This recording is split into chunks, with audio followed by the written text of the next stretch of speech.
Welcome, everybody. Thank you so much for being here. My name is 4x4. That is RMC. We've got paiN versus Furia in the upper bracket. I would say the stakes could not be higher, but absolutely they could. These are, however, pretty much undoubtedly the two best teams in the LTA South. If nothing else, the two best teams in Brazil. The Sirius Astral have something to say about crashing this top two party, but that's going to have to wait until next week. Right now, it is the Boomers versus the Zoomers RMC. This is not exactly the top two I think that we had in mind at the very beginning of the split, but it became pretty evident, or I should say at the very beginning of the year, is what I meant to say. Right, when we were 2025, post-merger, maybe not, but it became evident pretty quick. Even though Furia had a bit of a stinker split one, there was some scheduling, there was some, rough bracket draws, all that, but it became pretty evident this split. These are the top two teams, and it's not really close.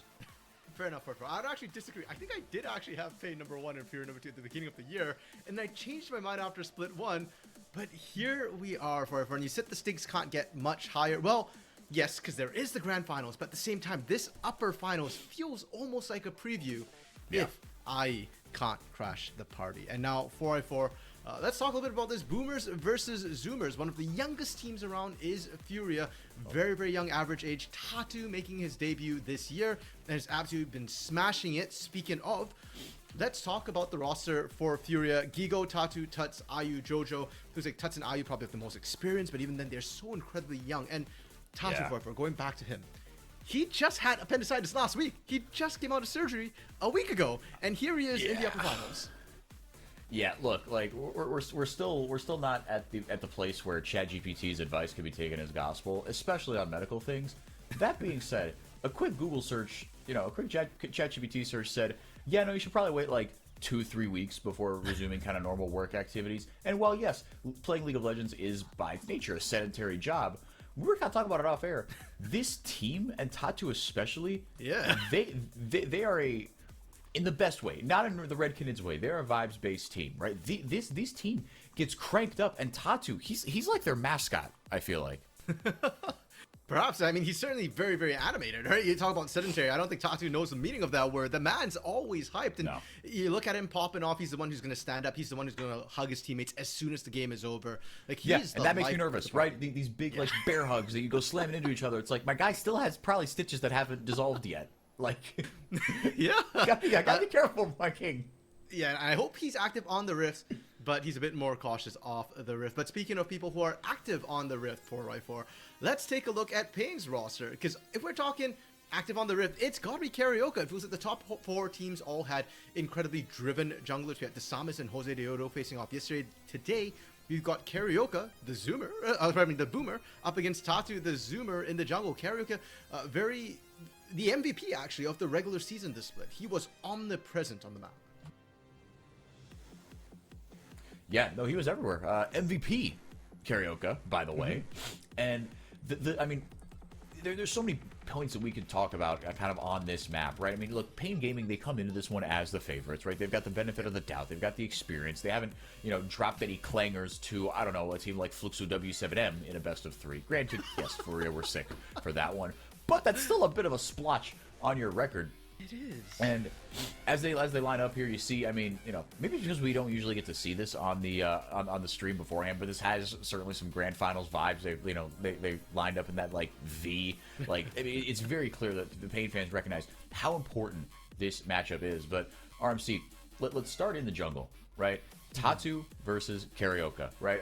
It's a little tricky always to analyze kind of jungle matchups, right? Because obviously against each other. But both these guys came top 3 in MVP voting. The other guy, by the way, is the paiN Gaming AD carry, Titan. Obviously, he seems like he's just playing his best League of Legends right now. paiN are definitely a more complete team, but Furia, they have a more specific style, right? I mean, kind of where Tatu's going to pay his attention, especially in the early game. Yeah, and I wonder how much of this is of how they play is decided by the junglers, or whether the junglers fit the play style they want. Okay, we get to see Tatu here on screen. I did want to detour for a quick second because he's looking pretty good. Honestly, if I didn't know he just had surgery a week ago, he looks pretty much same as always, right? Like looking confident, looking happy, coming in here. To me, that's a wonderful sign. Yeah, okay, and that I guess is the Furia playstyle that we're kind of talking about. They like to be very proactive. They like to make things happen, and their macro has been very, very clean. In fact, we actually have a little bit of a graphic that kind of looks at both these teams' stats, and I think it kind of tells the story of how Furia loves their macro, and paiN loves their team fighting. The win rate, okay, so the purple bars are against everyone else in the league. And then the sort of lighter purple and red, that's their head-to-head. So first off, the teams have met twice this split, and their current head-to-head record in games is 2-2. So it's actually more even than you might think.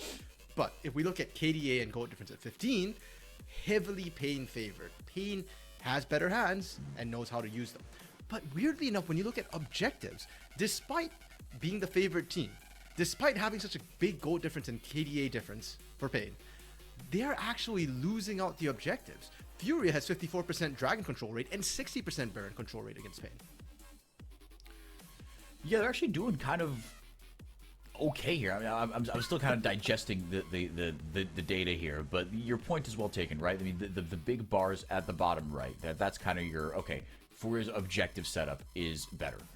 They have more consistent rates of taking it, right? And still a more often than not taking it against paiN specifically. And like you said, there's a 4-game sample size at this point. So, you know, I wouldn't break out the small sample size Klaxon, you know, but it's kind of borderline, right? But effectively, this is almost like game 5 of the best of 5, right? And I think if you were to take it like that, sure, yeah, okay, that's enough. That's enough of a sample size, right? Especially head to head over the course of a split. You never get a team playing each other 4 times over the course of a split when they haven't met in playoffs yet. Yeah, and we still potentially have another 10 games these two teams could play, right? Best of 5 today. Exactly. And if whoever loses today makes it back to the grand finals, as I think most of us are expecting to have happen, that's another best of 5 to come through. The other sort of thing I didn't want to highlight too was the fact that Furia actually has a higher average KDA against every other team. It's only against paiN that they're losing. The fact they have a higher average KDA than paiN had against the rest of the field. And to me, that speaks to how strong Furia is. We look at them as the challenger, but statistically for if we wins aside, that's the one stat where they're kind of losing out. Furia's stats as a whole are actually really, really good and puts them in that sort of top echelon. Yeah, I mean, and it's really exciting because, I mean, with this new project kind of taking off, right, with ThinkCard, you would love to see, and it never works out this way, especially in League of Legends, right? You would love to see kind of, you know, if you're projecting into the future, you say, okay, maybe they can't take down paiN, you know, this split or maybe even next split, but man, if you could keep this roster together, right? Gigo feels like such a, I mean, he's the veteran on this team, but he feels like such a young veteran, right? We've only, you know, he came onto the scene kind of early franchising. So it still feels like he's got so much room to, you know, I mean, we were talking about on the podcast at, you know, Gringos Liberados, which you can check out on our Discord server. We're available on YouTube and Spotify as well as we get in a draft here. You said his ceiling was potentially higher than maybe any player here? Yeah, debatably. I mean, Titan, of course, is a huge threat as well, and we don't know where Romer Steelman is just yet. He's new on. But you can see paiN definitely respecting, for sure, Gigo, right? They take away the Olaf, which still isn't very meta, but here in the South, we've seen a couple of people play it. Robo coming to mind as well, specifically last week against paiN in the game that they almost managed to win. And we, weirdly enough, to actually see the vibe trial between both these teams. I don't know if we necessarily need to first pick it. Weirdly enough, Tatu has actually not even touched the champion in 2025. That is kind of wild. I mean, I suppose that, you know, if you're going to try to go kind of band for band, as the kids say in game 1, you just grab the Skarner immediately here now. And if nothing else, because you can grab it and flex it, because JoJo has that in his pocket as a support. That feels more like a game 5, sort of like, you know, deeper into Fearless sort of thing. But that being said, you can't really skimp on Skarner early. But that being said, that's exactly what they do. In fact, taking Xin Zhao, which, again, Xin Zhao Talia, you know, not bad picks. I'm a little surprised we're seeing them as early as we are. And I think this is part of the Furia game plan, right? They're trying to attack Romer. Romer for paiN Gaming is the newest addition. He's only joined them this year. And on paper, he's kind of been the weakest addition to the team. His stats, especially laning-wise, have not been the strongest. Even though, for paiN Gaming, he actually has the second highest damage share. He's only 0.5% behind damage of Titan, which is how close it is. So they're saying that, okay, we think Tuts Tatu is stronger than Karaoke Romer, and we want to throw hands in this game 1. Well, that's going to be a very interesting matchup to watch. MF drafted right here. Yeah, that You better grab yourself an absolute banger support here. Yep. Because this certainly, I mean, again, like Vi is not a champion, Vi is a play style. MF is not a champion, MF is a play style. There is a lot that needs to go right kind of in the early game and in the late game for both of these champions to really be maximizing their potential. On the other side, it will be the Rumble picked up here by Gigo. So again, you got yourself counter pick available for if you're paiN gaming. This is hilarious to me as well because we're talking about like, okay, Vi Ahri versus Xin Zhao Taliyah. They kind of fulfill similar styles in that they're very strong 2v2s. And then you see MF and right, where's the setup? And Furious is like, bet, we'll pick Rumble. Where's the setup? It's the same issue. Both teams are going blow for blow in different ways. And now paiN is looking for a support, as you mentioned. There's lots of AoE supports, but also a top laner for Weiser right now. And the top lane side, usually if you want to pair with a Misfortune, Rumble's one of those champions who do well. Other than that, it's mostly tanks up there. Things like Sion and Ornn that can set up a Misfortune. For Furia, they're looking for a bot lane. And I feel like a bot lane's a lot easier to set up. Varus has been banned away, but Ashe Brom's available if you want great setup for this Rumble. Yeah, a lot of CC, a lot of slows. Really just lock targets in place so that red carpet can be rolled out. Yeah, like you said, AD carry priority really being paid here. Jace going to be taken away as well, which, I mean, I guess that's fair enough as a Rumble counter. You can now range in that way, but in terms of, I mean, it's just so hard not to see everything through this Misfortune prism, right? Because and you know, if you're and the Jace and the Ambessa, it's not great kind of setup, right? But what it can be is a good kind of distraction, right? We sort of talked about that, like, okay, what makes a good Misfortune composition, right? Ezreal going to be taken away from IU here. We'll see what he drops in, but yeah, I think that this, I mean, the top lane and support pick, especially that support pick, is going to be absolutely pivotal. Yeah, and right now I'd love to see Furious slam that Braum. Not only is it great for setup for Rumble, but it's also a good answer into Misfortune. I know Bren was talking about how Unbreakable can sometimes shaft the Braum, but especially early on in the game, it's very, very effective to stop the bullet time from absolutely wrecking some of your squishier members. As for paiN, if we're talking top lane, Galio was a counter that we saw come through for Rumble specifically, and it would set the team up. Ooh, not an Ashe. They want Jhin for Fury. So a bit more damage, which makes sense for how Fury likes to play. And also good setup, I guess, for the team. Kind of similar to Ashe in terms of that utility. Sign is going to be what's hovered here. We'll see what actually gets locked in here. Ooh, RMC. Yeah, the smile creeping across your face. I mean, this would be... There we go. Yep. 2-6 this year. That's actually surprising to me. I think it's because Fu played it, so the stats are a little lower. That's not a diss on Fu. That's a diss on Fluxo W7M. And putting Fu on something like the Galio always makes me very sad. Again, that Braum is still wide the heck open for Furia R5 here. It's not the best pairing with the Jhin, but you know, it would be okay here. And Alistar just going to be denial here, or not denial, right? Just a anti-engage onto whoever wants to get up close and personal to this Misfortune. Yeah, with the Unbreakable as well, it's really strong. And it's a Curry special, right? How many times have we seen Curry wind around behind enemy turrets, not giving a single damn, just knocking people out, setting up for his team? Even if it's not best for the composition, I trust Curry to be able to pilot it. It feels like a signature champion at this point. It is going to be the Rakan for the Furia. That is the engage that they kind of need to follow up, sort of set up for the Rumble as well. But I am a little bit concerned for the Furia draft. It feels like the comp is a little bit split up in terms of what it wants to do. You've got good pick and sort of map play with the Jhin. With the Taliyah, you've got good force with the Xin Zhao, but Xin Zhao anti-synergistic with the Rumble, who kind of wants a team fight when only the Rakan wants to join him on that. I think paiN much more cohesive. I love the Galio pick, not only because it's good against the Rumble, not only because it's got AoE, but it also kind of ties the Ahri and Vi into the composition as well, where you use Vi and Ahri to set up for that hero's entrance. If they dive that backline, that's how you get Galio's AoE into the lesser mobile Taliyah engine. Yeah, it does feel a little more cohesive. You trust Weiser to be a neutralizer there, right? With the built-in magic resist that you have on the Galio. And then at level 6, I mean, the gloves are going to come off, right? You've got global presence for both of these teams as well, right? With the Galio, with the Taliyah, being able to get over there and get things rolling kind of, in a big way. Who do you feel like has the bigger... I mean, I think I kind of know the answer to this, but I'd love to hear your perspective on it. Who do you feel like has the most to lose if the snowball doesn't get rolling? It's hard not for me to see a comp with Jhin and Rumble in it and think that if the first 15 minutes don't go to plan for Furia, paiN is just going to steamroll this. But you are playing a risky team fight composition. Yeah, and the interesting thing is I actually don't think either team scales particularly well because we're worried about Rumble and Jhin on one side when there's tanks on the other. But the other side has a Galio, Ari, a Vi, and a Misfortune, none of whom are particularly known as skillers. So, I do feel like this particular game, more than skilling, it's going to be about execution. And because of that, there's not a reason for the teams necessarily to be waiting too much for specific, you know, like, oh, second item breakpoint, third item breakpoint. Like, as soon as you hit your item breakpoints, when you complete your items, if you have a lead, push it. Because, I think it's going to be fairly equivalent. And speaking of leads as well, that graphic we showed earlier showed that paiN has the head-to-head when it comes to sort of gold difference at 15 by about 1,000. That is hugely significant because Furia, specifically, they know how to win when they're ahead, right? So if they can get ahead, they can maybe win games. But so far, it's been paiN favored. So I actually want to see Furia come out the gate swinging a little bit harder here because we've seen if they sit back, paiN just skill better in lanes. Or play better in lanes, pardon me. Yeah.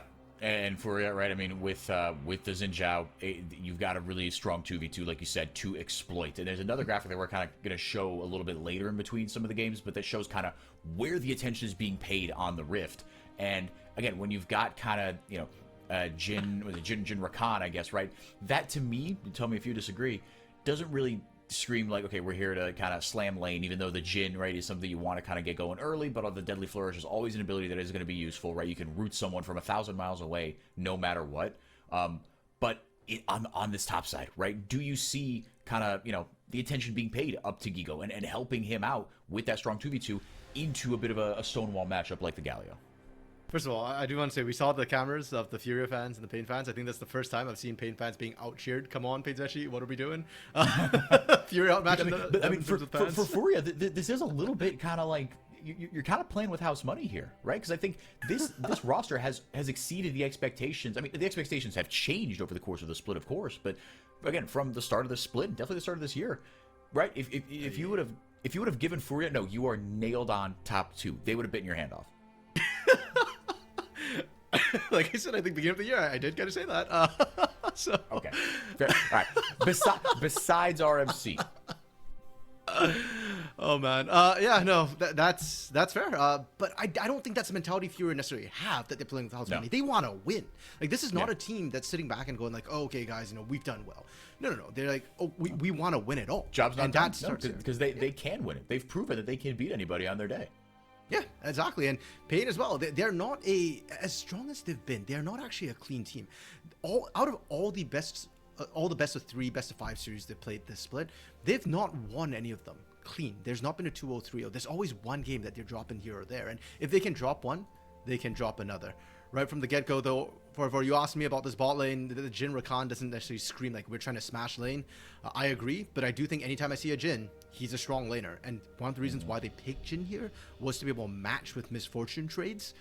Her double up, especially if she can land the second bounce off and it crits, does a crap ton of damage. Well, so does Force Shot, right? So while I don't expect to see IU Jojo necessarily smash lane, I expect to see them hotly, heavily contested. And with this push they have, they'll hit level 2 first. Ty and Curry are the ones who have to be a bit more cautious right now. Yeah, and again, thankfully you've got that ability right there with the Glacial Augment as well, providing that little more crowd control, that little bit of cover onto Titan. He's not taking the cleanse, which I am a little surprised by, if I'm going to be honest, because it feels like there are a couple abilities, right? Okay, yes, you can't cleanse the knockup from the seismic shove, but like, if Rakan gets on you, if you get clipped by the Deadly Flourish, that's right? A knockup. Yep. wait, say it again? Rakan's got a knockup too. He does also have a knockup. Yeah, this is true. Yeah. If you yeah. So I mean, actually, to be fair, I mean, yeah, I don't know if the barrier of the cleanse. I like, okay, like there's not kind of, you know, I don't know. I just feel like you always take unless you're Jin, right? And you maybe go RFC second or third item, you can really extend your range. Or like Ships in the Night, Karaoke and Tatu passing each other here. Jojo, did he see? Yeah, the pigs are coming down here. They say, hey, Karaoke's on the wrong side of the train tracks. Yeah, not able to quite collapse on him immediately here in the mid lane. I don't know if Tatu's safe to do this.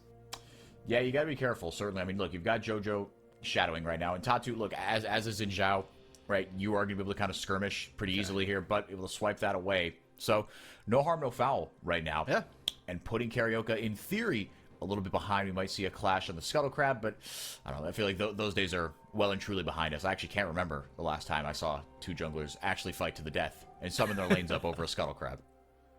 True. Usually, if that happens, it's more about the teams looking for active first kills with sort of the lane prio and strength of the early game. But this game, as we said, I don't think either team has that strong an early game. They were abusing the fact that Alistar's a little bit weaker in the early levels to facilitate that invade. And for Carioca, the reason why we didn't see him play more aggressive too was he used the smite on the Krugs. So he didn't have it for the red buff. So he was just trying to see like, hey, can I maybe mess with Tatu a little bit? And he's still looking for it. Ooh, Tut's a little low on health, very low on mana. Roamer. Oh, and wow. the Charmo flashed forward as the seismic shove's going to bail him out. Tatu able to flash over the wall of the Raptor pit. Barely got away there.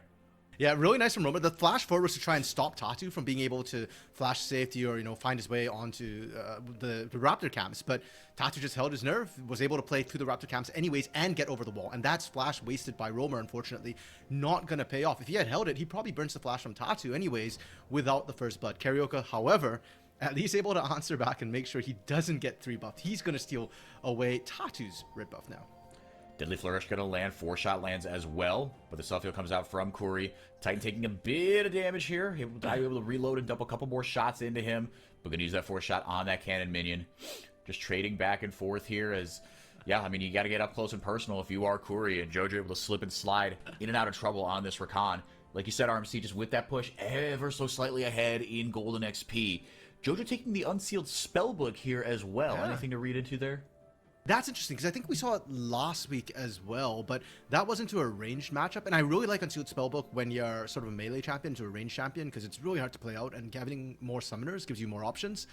But as an engaged support into another engaged support, that one gets kind of dicey, because there's no resolve tree here. It's a domination tree secondary with the inspiration tree, right? It's primary. So Jojo's a lot squishier than he otherwise might be. It's going to give you a little more lane pressure early on, especially against an Alistar, where he can't necessarily find the easiest engages pre-6 or the safest engages because he is quite squishy without Unbreakable. But once we hit level 6, 4, that Unsealed Spellbook, I need to see Jojo use it to wonderful effect. If I'm not seeing, multiple summoners being used every single fight, then I'm concerned that maybe that Unsealed Spellbook might come back to bite you. Yeah, because like you said, you are sacrificing stuff, right? And yes, you've got Engage, right? The Rakan is a missing piece for the Engage. But at his... would you call Rakan an enchanter? No. Okay.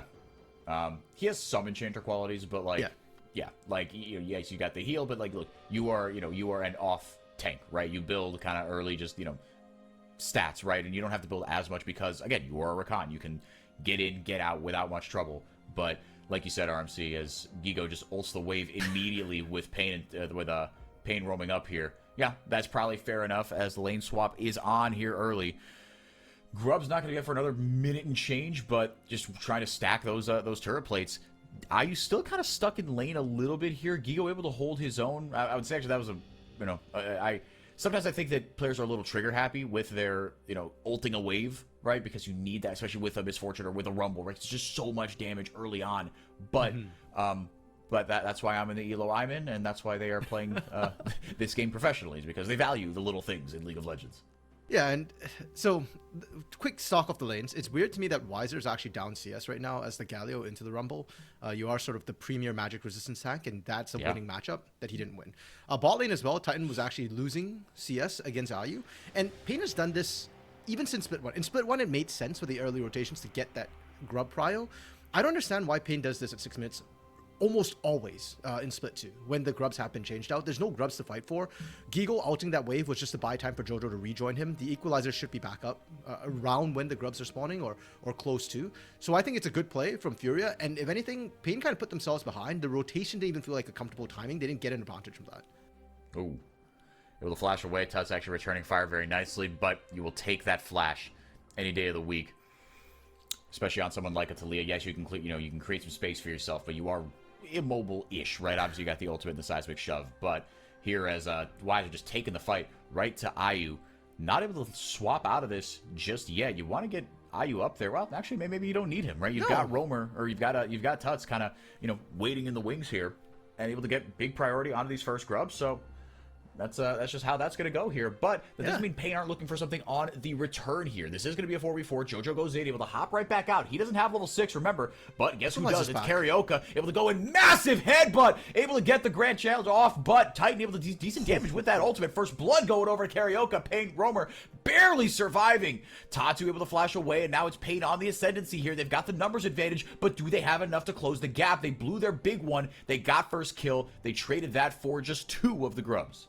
And that's disgusting for the fact that paiN got the kill on that. We were talking about Equalizer. Gigo burnt it on the wave. It was up for that fight. We saw it come across and just barely tag Roamer for I think only 1 tick of damage.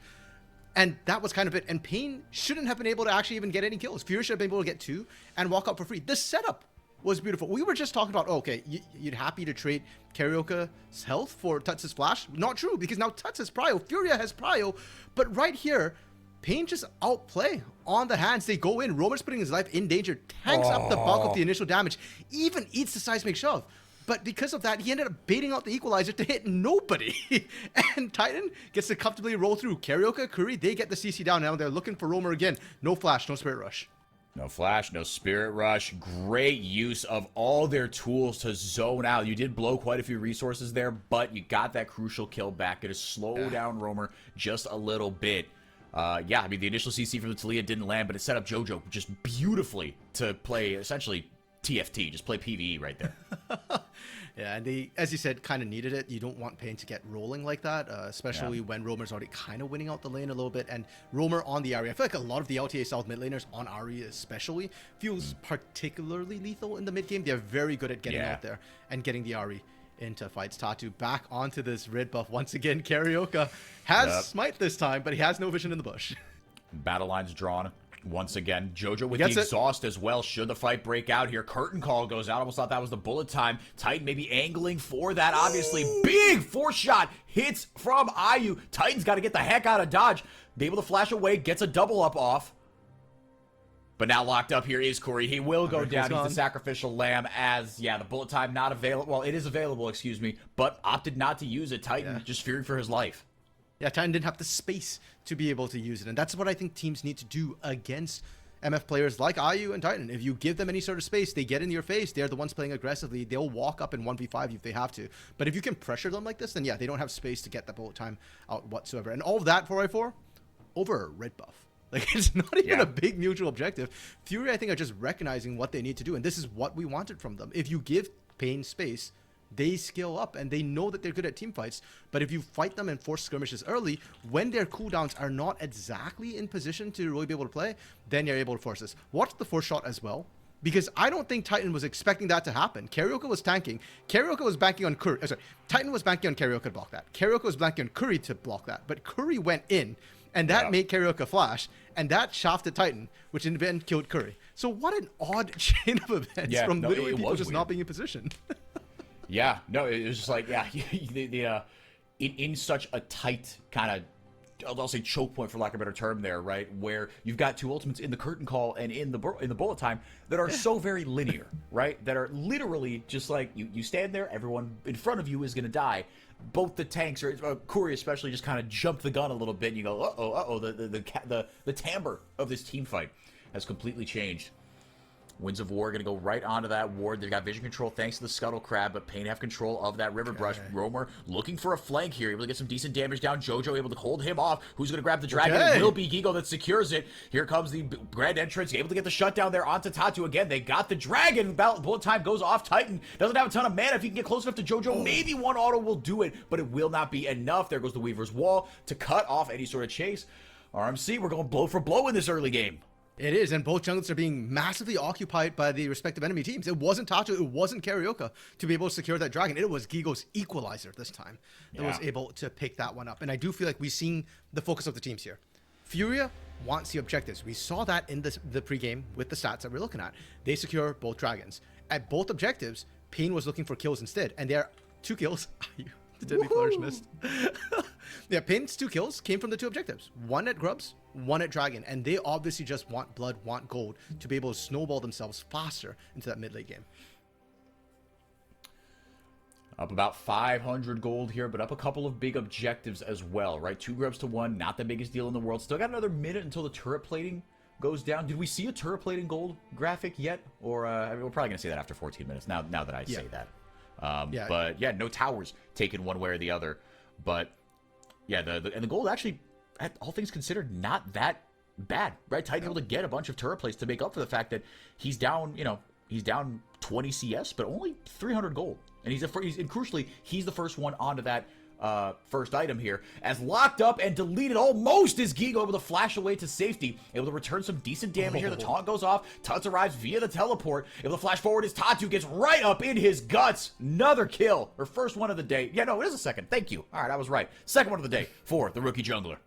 Okay, and Fury with that do secure themselves the feats with the objectives that they've secured, plus the kill, the third kill that they just picked up as well, will not need the turret. And that's an interesting choice that we saw come across. 14 minutes, plates just fell off. Tuts was willing to teleport up there to secure a kill. Roamer didn't. And Roamer, I don't even think got that many plates, nor is he going to get first break. So a choice from paiN, and perhaps a bit of a miscommunication, because that certainly puts them behind. Wow.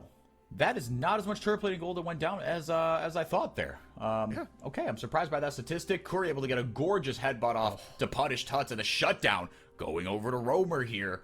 You talked about these big kind of first item breakpoints. You see these teams really playing on these little margins, being willing, both these mid laners, to drop the TP immediately to punish some overextensions. And I hate that, for actually, the way paiN just played that. Yeah, because, look, you're willing to punish the overextension, sure. But Tuts, when he teleported, didn't lose too much. Hold up, Karaoke. Should be fine. We're able to go right back in here. Oh, did he cut the bullet? I thought he started casting the bullet time, but Jojo playing a little defense here, able to get away. Well, no, I say that. Corey again in the right place at the right time. Jojo able to get over the wall, blew his flash and his ultimate as well. paiN get another one back. Okay, that is nice for paiN. They did kind of need that. So let's go back a bit to why I said I hated paiN's sequence of events, because now it looks good. But when it happened, Roamer and Tuts were facing a bot lane. Tuts TP's top, but he had the wave pushed. So Roamer had to walk the entire wave in. And by the way, we saw that paiN didn't actually get even a plate on that bot side. So Roamer got next to nothing besides a bit of chip damage. Titan should be fine. He's my got brother in Christ just barely outraged 3 spells there. Not that getting hit by the Gleaming Quill was going to do anything, let's be clear. But still. And he turned around to bait some of it too. He was fine. Look, that's how he likes to play. But his whole career pushing the envelope, plays right on the edge. Okay, Herald will be picked up by Fury, uncontested by paiN. They're not looking for it. They're still looking for his bot lane turret, which, as we were saying, Tuts pushed out. Roamer didn't get chip damage, and then when Roamer TP'd top, Tuts was already at the turret. Tatu was roaming down as well, so they get first break off that play. That's why I hated the paiN play, and that's why I'm very thankful that Titan and Curry were able to actually find a kill, because that equalizes things, but they're still behind in tempo. Look at this, even now, right? Like, they make that play towards the mid lane, didn't find anything. They give up Herald. They're going to give up this topside turret, and that's not even going to cost the Herald. So Fury still have the Herald to make some sort of play on Dragon later, on mid lane later. Yeah, exactly. Yeah, with that bot lane tier 1 and the top lane tier 1 now down, that paints a big old red bullseye on that mid lane tier 1 to try to accelerate this lead in 30 seconds here. Maybe this isn't enough time, but obviously, the battle line's going to be drawn in the mid lane here. Karaoke wasting no time, able to get back. We'll get another replay of RMC's favorite play of the day here. Yeah, okay, so this was the play I was going to talk about. So, sorry, it wasn't Tuts pushing bot, it was Tuts getting caught up top side. Instead, it was Gigo pushing bot, and now they're making this play happen right here. This, I got a little bit concerned for Karaoke, but really, they called the ambulance for Ayu, and this was a great play. As you said, Titan looked like he was going to start channeling. Jojo had no choice but to go in, and Titan just kind of holds it, so he's able to make this play. He will still have bullet time for the fight as well, and Jojo did have to burn flash, though he does have spellbook, so Ghost is still in his inventory. He still has mobility in pocket. For like a well-oiled machine, man. You give them, you take one thing, they're going to grab something else on the other side of the map. Is Shelly going to be able to get a second charge off that? Is gorgeous. Deadly Flourish, not going to find it. Oh, it does get wiser, but he channeled the Justice Punch just in time. Able to get the heck out of dodge. paiN do get that dragon, but they surrender 1.5 towers in the mid lane for it. Yeah, I think Fury are more than happy. This is what Fury get for the earlier dragon control. They had Tuts now looking for Titan. Titan, he's got the flash, he's got the berry, didn't panic flash, able to get actually a decent amount of channel off that bullet time. Yeah. Curry getting lit up here, standing in the equalizer. The CC from Jojo layering on top of it helps seal the deal. He'll grab himself a kill for his troubles. And finally, for Furious had such a good macro game. They've been ahead in all the tempo, but they were struggling to find team fights they could win. And this time, they were able to find it. And it's off the series of events. The fact that they pushed in mid, they kind of pulled paiN apart, and they actually managed to stall paiN out from being able to cover that inner turret. And when they finally moved, paiN kind of let the guard down. They thought the play was over, and they split up, and that left Titan very, very far up. Weiser kind of up there as well, and Weiser at this point isn't that tanky. I think he actually just picked up the Seeker's Arm Guard there, so he didn't quite have the sasses ready to roll, unfortunately, in that situation. And we get the replay of that. Look at Tuts. Tuts' wall was absolutely beautiful, and they looked like they're going for Titan, but the real call was on Weiser, and they kind of left Titan alone, just left the equalizer, which is what you want to do. That's why you pick the Rumble, and then you just go for everybody else that's there. paiN, by the way, was 4v5. Carioca, not even in the area, was still around that Dragon Pit. Yeah, Roamer closed off for just that little bit, right? Furia got that little bit of an advantage they needed. They got an inch, or they took a mile. Yeah, I mean, we talk about, like, okay, maybe you don't get, you know, the ideal setup for the equalizer, but that Talia wall is a phenomenal zoning tool, right? If you can split a team like that, I mean, the equalizer is just free. Yeah, and even if you don't necessarily get the full damage off on it, again, just being able to stop Titan from using bullet time is already massive. And then you're just kind of left up there. And Weiser was actually separated by the equalizer even further.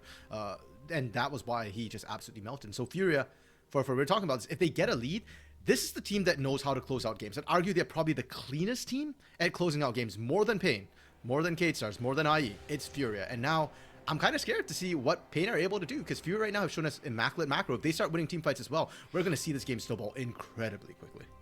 Yeah, exactly, because that's kind of the defining feature of both of these teams, right? Is Furia play a pretty clean game, all things considered, especially when you take into account their, you know, relative lack of, you know, time. I mean, some of these guys have played with each other, obviously, but there has been a bit of a revolving door on that top side. Now Tuts looking to get onto Titan, able to flash over the wall. Seismic Shove and ultimate blown there for Tuts, but you will take that flash on a Titan again with a cleanseless AD carry, a cleanseless immobile AD carry.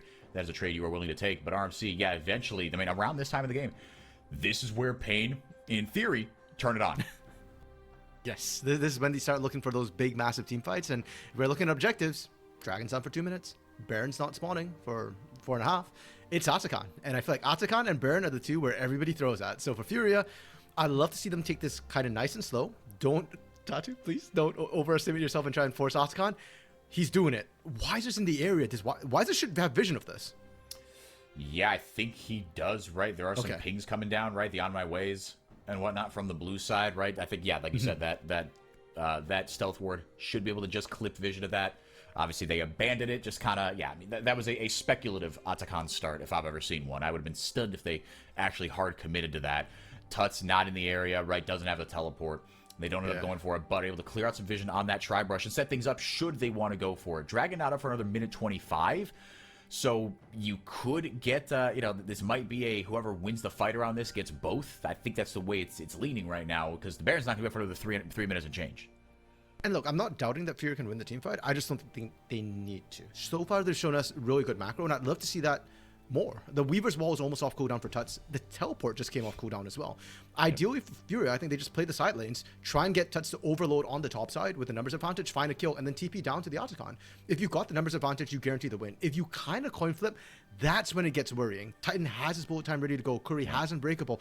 All the big sort of wombo combos. Hero's Entrance is available as well. All the tools for paiN to team fight are here and ready. And you could see on the bot side too that sure, they're down 1,500 gold. They don't care. They're still willing and happy to scrap. In fact, that's probably their big way to come back into this game.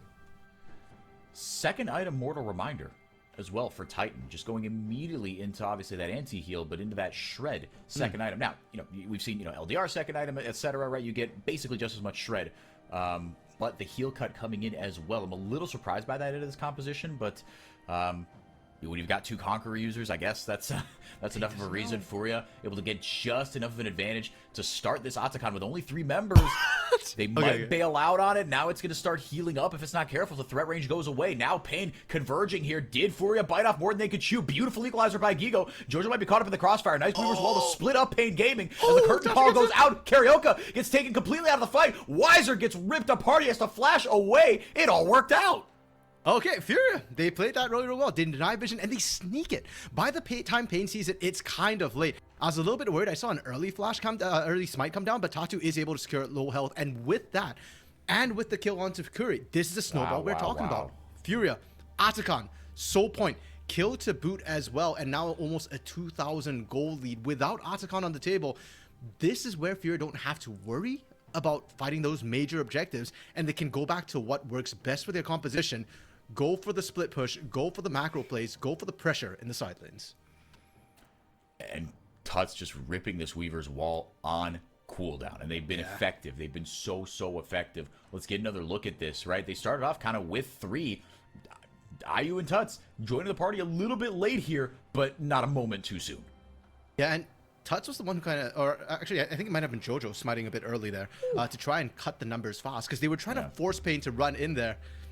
That's got to be the most reserved celebration I've seen from Tatu on camera before. Yeah, exactly. I'm happy for it. The memo went out to everybody. Look, this dude has stitches in his chest.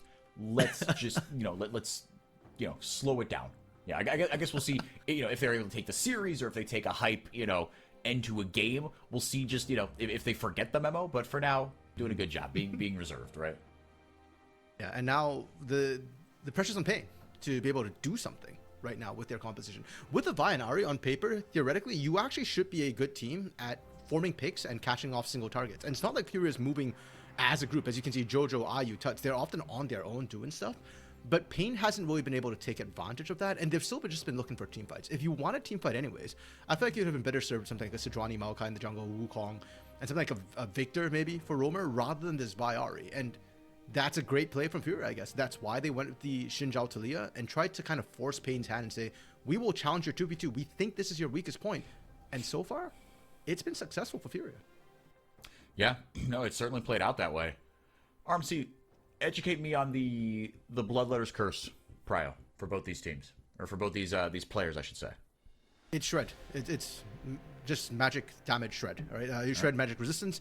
You do more damage. For Rumble, it's a very, very uncommon build that we often see, and it's also very effective against teams that are building less magic resistance than physical damage. So for Roamer, it's kind of good as well to just kind of stack that damage. There's no other real magic damage threat on this team.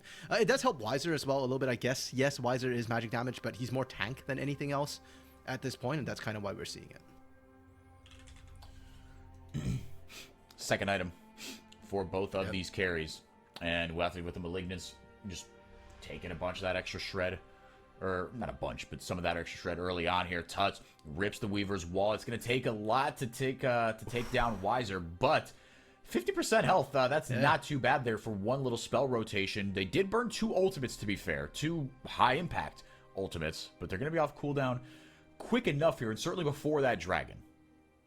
What's funny to me was Weiser actually sat in the Equalizer for the entire time, pretty much, right? He walked along the wall. He's just trying to get out.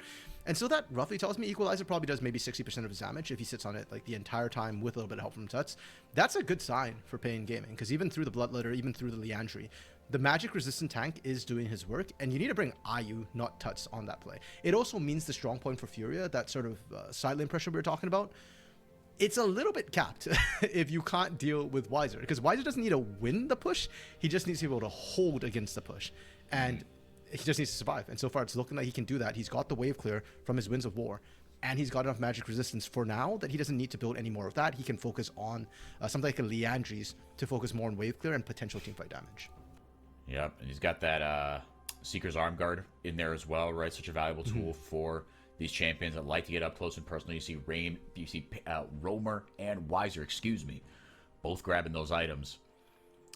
As the battle line's drawn here, everybody kind of on similar item breakpoints, on kind of 2.5 items for you, up 2,000 gold. But that advantage is spread pretty evenly across. In fact, I mean, the biggest gold discrepancy is actually in that support role. So in terms of combat, actually not that big of a difference. Roamer eating a ton of damage right now, able to land the charm to delay some more of that coming in. But Jojo waiting in the wing should Tuts push the go button. Seismic Shove not going to land here as Roamer gets a wave shoved into his face. The health bar is pretty even for both of these mid laners. Dragon spawning now in half an hour. Both these mid laners retreating and opting to focus more on the objective at hand here.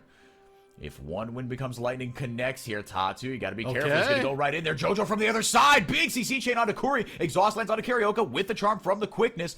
Able to get in there with the hero's entrance and get the shutdown, actually. Weiser just rips through Tatu. The damage coming through immensely there. 2 kills for the Galio, and now another one as Romer gets a kill there on the blue buff. They will get the Dragon as their just desserts. Not like this, right? For Furia playing such a strong mid game, but they stalled out. And in that stall, the 2,000 gold lead they had did not grow whatsoever, and paiN were just like, okay, guys, we're going to wait. If it takes half an hour for Ocean Soul to spawn, so be it. Half a minute later, it's there. paiN's right on top of it. And I feel like this is the first time this game we've seen paiN be at the objective first, ready and waiting, and they want more. Gigo, can he flash away to safety with that charm? I doubt it. No, not going to be enough here. Yeah, Tuts tried to delay the inevitable there with the seismic shove, and now paiN going immediately onto this Baron. They're going to get a lot out of this play, RMC, and why not? Yeah, they could take it.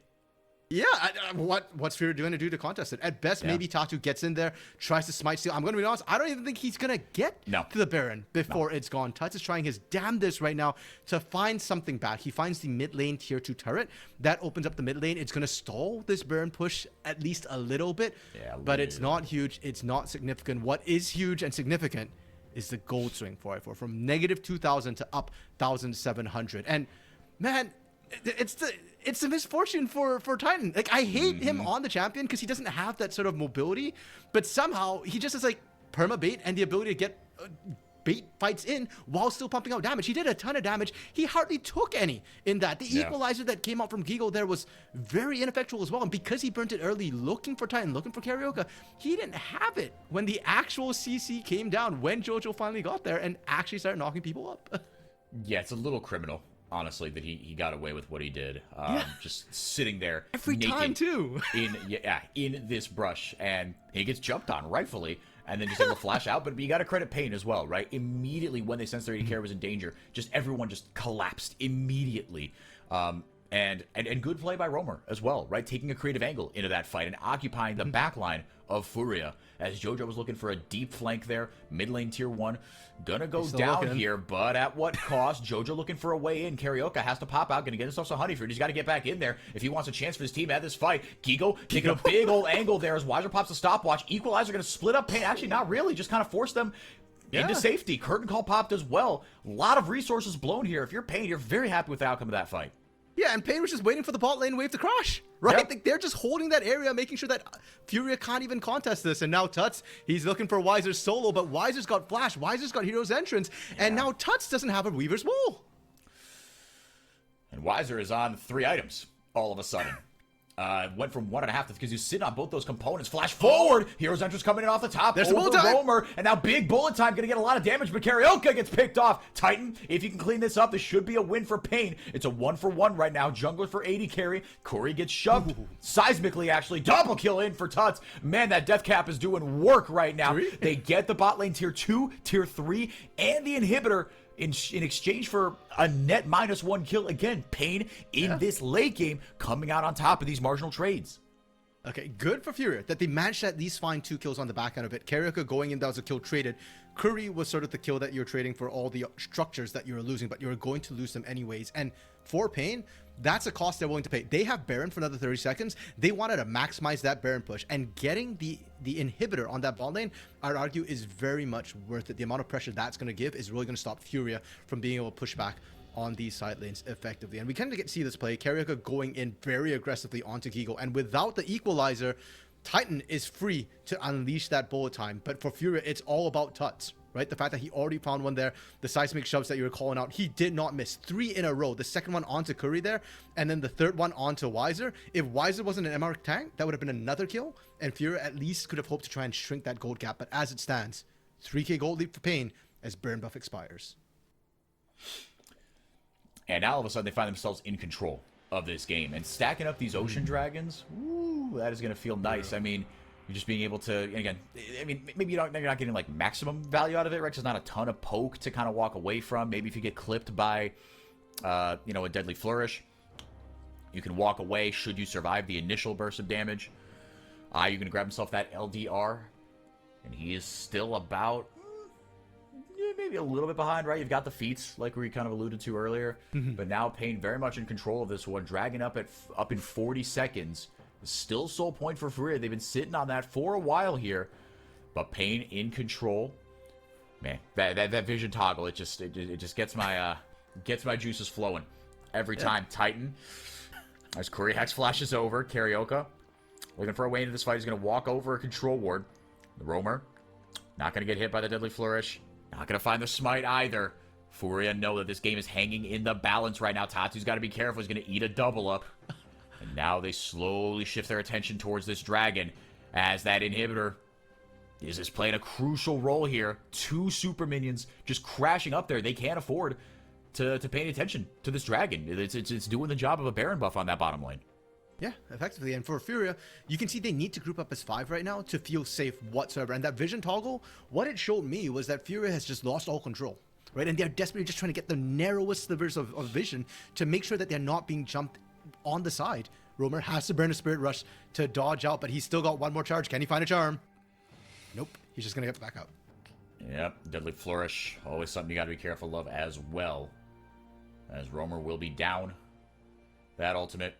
Down mana as well is Titan. So you got to be careful should you want to start this fight.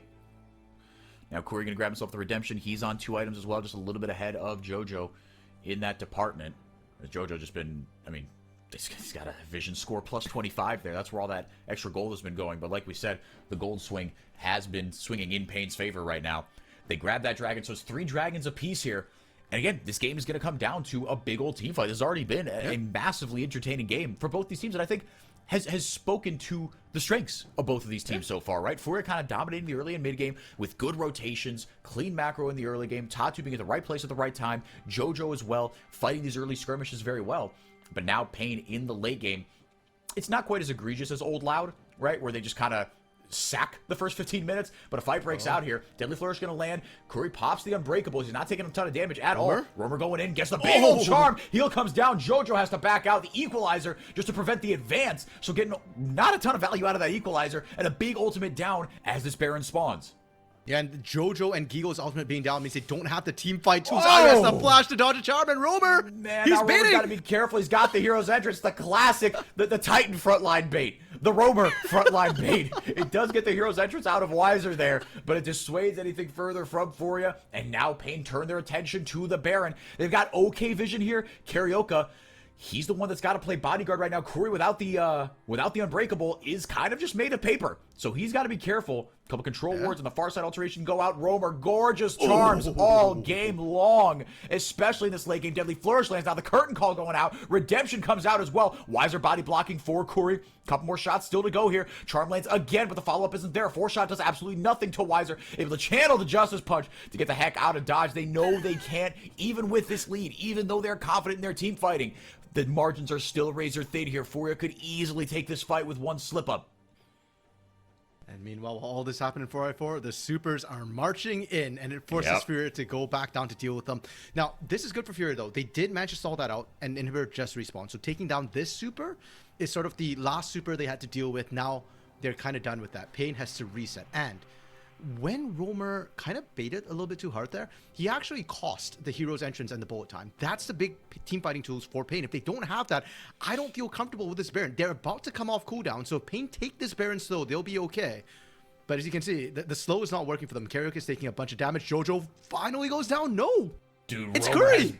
Roamer has been absolutely money with these charms, but Curry takes a absolute brick ton of damage. Bullet time goes out, takes Gigo out of the fight. And again, this is like a middle school dance, RMC. The tension is palpable. I don't know. I feel like middle schoolers would have had it done by now. 4-4. They just walk across and say, "Will you? Won't you?" And the girl says yes or no. This is like high school. Maybe I'm projecting my own middle school experience. I was a very, very insecure individual. That's fair. You know what? I was like that in high school, and this is what it feels like to me. That's my equivalent of high school dance, where it's like, you know, she's kind of cute, but I'm kind of scared to ask, right? And that's what's happening back and forth. She cute. This could work out. Am I going to do anything about it? Nope. I'm just going to throw speculative, vague, things out, and if it catches something, even then I might not do anything about it.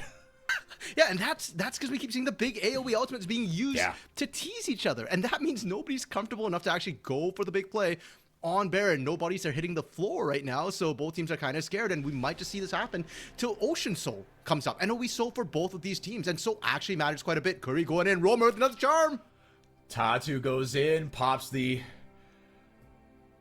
ultimate, whose name escaped me, Grand Challenge. No, it's not gonna find us. Thank you. Gosh, that one's always tough for me. Anyway, but he ultimate down, flash down as well. Not going to be up for a little bit here. But like you said, it's these big ultimates that are kind of the deciding factor, right? When you've got, when it's just Wiser that is your kind of true tank. Curry's got that unbreakable.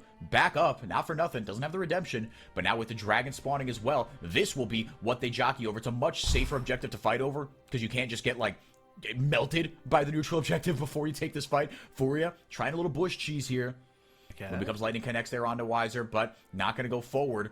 Jojo looking for a big old flangle here. He's got the Ghost as well with the Unsealed Spellbook to pop onto the quickness. Carioca on the other side of the pit. If Furia pulls this trigger, they might have an advantage here early on. Good Farsight alteration into that Tri-Brush. Charm lands on the top side from Roamer.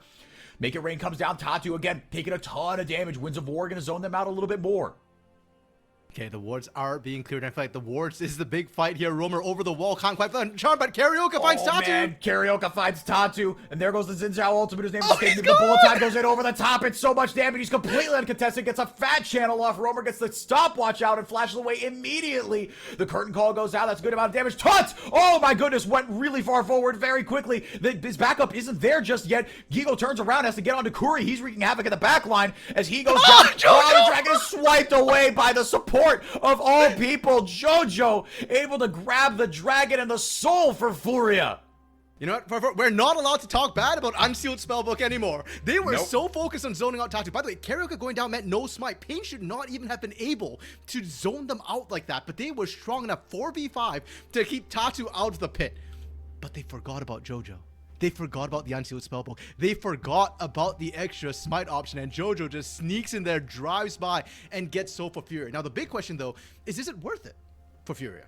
Like you said, Ocean Soul is useful if you can survive the damage, but both teams are so bursty that it feels like whoever gets tagged up often doesn't survive whatsoever. So for Furia, now, ironically, despite having the Equalizer, they want to drag the fights out and slow it down. Oh, Equalizer coming out there, but the Blast Cone bails Roamer out. He can just hop over it, and now Tatu might pay the price here. Roamer's very, very low. They're actually able to get a decent defense on him. Jojo wraps up everybody, and Ayu's just free-firing right now. Able to get the Deadly Flourish down. Wiser really can't do a ton. Kills straight back and forth. In with the Weaver's Wall is Tuts. It's a 4v5, or 4v3, I should say, for paiN Gaming. Titan goes down, but he's grabbed himself now another defensive item. What a way for Tatu. He survives everything around that dragon only to go down, approaching the Baron. They weren't even really trying to do the Baron. They're just trying to get vision control. Jojo, Ayu, and Tuts, though, pushing into the mid lane. I'm actually a little bit concerned about that. Good. They peel off. I think that's one way they could potentially get flanked. Curry is still on the side, very healthy with the Unbreakable. He can still be a massive flank threat. And now Furia, they kind of won despite losing more bodies because they get the map control. They have safer members to get out there and get vision down. Did they run out of wards? Maybe. Maybe. They've certainly, but it's like you can't. I mean, the Baron is so tough to take. We're gonna have Elder in 4 minutes. I mean, shoot, with the way this is going right now, Elder might be what decides the game. I wouldn't be surprised if the Elder goes down before the Baron. Unless... True. The way we've been dancing around the Baron, 100% true. Yeah, I mean, again, every time the observers do the vision toggle, I pucker a little bit, but there haven't been kind of these game blowing catches. Right, I mean, and with these ultimates, I mean, everyone level kind of 17, 18. Oh, I say that. The charm lands onto Tatu. Roamer, seismic shove, not going to land. Jojo goes right in. They're pulling the trigger here. Bullet time at a choke point is fantastic, but able to get the knock-up is Curry. Roamer, oh my goodness, just barely survives. Curtain call going out here. Curry might pay for it. Oh, the Weaver's Wall goes out as well. Seismic shove not going to land, but it's enough. Jojo able to grab the kill. The redemption does absolutely nothing. Furia saw the opening, and boy, did they take it. Okay, if you wanted to pucker, now is the time for it, because Furia has a numbers advantage. They are going to push in, and again, the big team fight, at least the bullet time is not available for Titan. Wiser, though, does have Hero's Entrance. Carioca has to cease and desist. He can get in there, try and cause some chaos, and Roamer, he's back to his charm sipping money. Able to TP back in here. Carioca charging up that cease and desist. Jojo goes over the wall. The blast cone. He gets it! Oh no! I really pray that Karaoke was the one that hit that blast cone. If not, JoJo's going to have to pay for this later. But they got the Baron at what cost, RMC? Karaoke goes down. Titan's got it. He's wearing purple, but he's running away right now. Weiser grabs it. Already blew his flash. Able to sidestep that. Again? Oh my goodness. Able to sidestep two crucial abilities that almost certainly would have spelled doom for the paiN Gaming top laner.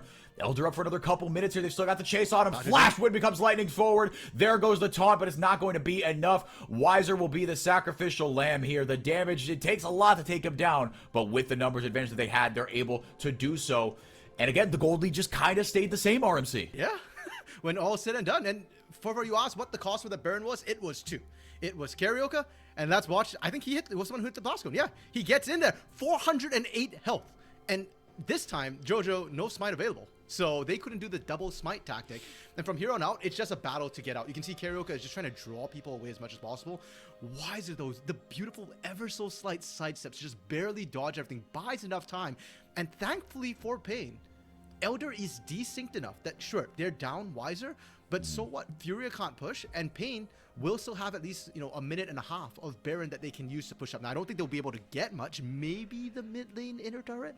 That's about it. But more importantly, it'll set paiN up to get the prio over Elder. They will have the waves to do that, and the Baron will ever so slightly overlap with Elder spawn. 1 minute left until that objective is up for grabs. Karaoke, I thought he was going to walk into a bush full of Panthers there. 4 dragons to 3. The advantage with Furia in that respect, and a grossly negative Baron power play for paiN Gaming. Like you said, RMC, they're really not getting a ton out of this, but keeping it out of the hands of Furia might be enough of a win, as they definitely look at the ones that are a little more poised to be able to take over this game and put the final nail in the coffin. Now 40 seconds, 35 until the Elder comes up. The battle lines are drawn, like you said, Furia. They have that vision advantage. They got it initially on the Baron. It didn't go their way that time, but they've got it this time around here. JoJo's still with that unsealed spellbook. Should be able to swap over if I'm not mistaken. But Kuri, not even going to find anybody with a Hex Flash. paiN trying to push out this mid wave. You see, I mean, so much. I mean, all those Jin traps, all those wards, just creating a little wall for paiN to walk through. I love that they're clearing now. That's actually quite a decent amount of gold that's going over if they can clear all of it. Nope, they couldn't. Romer actually loses his Verdant Necklace shield there. And they do get the wave into the mid inner turret, and here begins the real dance. This one matters. Whoa. Baron was cute. This one ends the game. And this could absolutely end the game. We're at 45 minutes. A banger in game 1 of this upper bracket semifinal here. paiN taking control of the Baron. The charm lands, and paiN doing so much damage there to Tuts. He's not going to get anything out of this, but he swiped it away. Gigo took the Elder Dragon. Is it going to be enough? Weiser comes in with the Hero's Entrance over the top. Tatu kiting very nice, able to get away. JoJo turning tail and running. Weiser able to drop the stopwatch, but Ayu finishes him off. And now Romer in a little bit of trouble here as the Cavalry comes on here. The charm lands big damage with that Q. It's not going to be enough. They get the Elder Dragon, but aren't able to get anything else out of it. It's a 4 for 2 for paiN Gaming. And one more time, RMC, the gold lead does not budge, but paiN have the tempo. And they're going to keep pushing in. They've got the numbers advantage as well. It's only Ayu and JoJo left alive. And don't get me wrong, Ayu can do a lot of damage. Sure, he can proc the Elder as well. But the kill threat, the pick potential with Karaoke and Romer is making him hesitate. He's got the GA, but paiN will get the 2 inhibs. Mid inhib goes down. Bot inhib goes down as well. JoJo, again, they've still got the Elder buff, and they will for a minute and change here. But not able to catch up. Still the game hanging in the balance. Man, we're going to get another look at this. Yeah, I mean, Romer just deleting Tuts from this fight. Yeah. That's the second time we've seen Gigo take a dragon this game with Equalizer when both junglers are occupied, unable to actually get in there, arguably mismited. And when's the last time that we saw a team lose Elder but win the fight? And right here from Romer, that was beautiful too. Zero hesitation, right? Titan flashes over the wall to get that pick onto Gigo, and you can see the killer instinct on paiN Gaming. That hey, we know we lost the Elder, but they don't panic. Yes, Elder is a team fight winning buff, but we switch from a team fight into a pick. And if we get a pick, if we don't get low enough, who cares about Elder? We're not even near the execution threshold. And now some of these big late game items coming through, right? Gigo, he's got those 2 NLRs. If he can turn that into a death cap, boy, oh boy, we are in for some fireworks. Excuse me, Knight's Vow coming in. Oh my goodness. Romer going very, very deep. Jojo pops the ultimate, able to get the charm off. Romer gets caught. The Hero's Entrance coming in over the top now. Gigo has the equalizer. That's a ton of damage. No death cap needed. Big old taunt there by Weiser trying to salvage this team fight. Karioka's got the GA as well. He might be able to. They finally get onto Titan, but not before he does a ton of damage. Romer might have just thrown the game away for paiN Gaming. Triple kill for Gigo coming in, and now the ace for IU. Gia de Furia Pantera se levantam. The Panthers looking to take game 1. And Tatu, he's up there, he's hitting his chest. Bro, chill, you just had a surgery. Yeah, dude, there are stitches in your abdomen. My brother in Christ, please be careful. Tatu. I love what he's doing, man.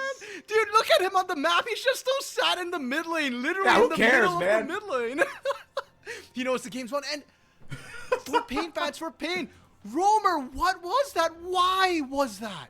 30 seconds. You just have to wait 30 seconds for Elder to fall off. Instead, Romer, he who was driving the mid game, he who managed to save paiN over and over again, throws it all in the gutter. It's all on him. He saved them. He gave and he took away.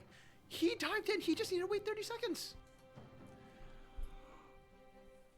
Furia take game 1. RMC as a paiN Zetchi.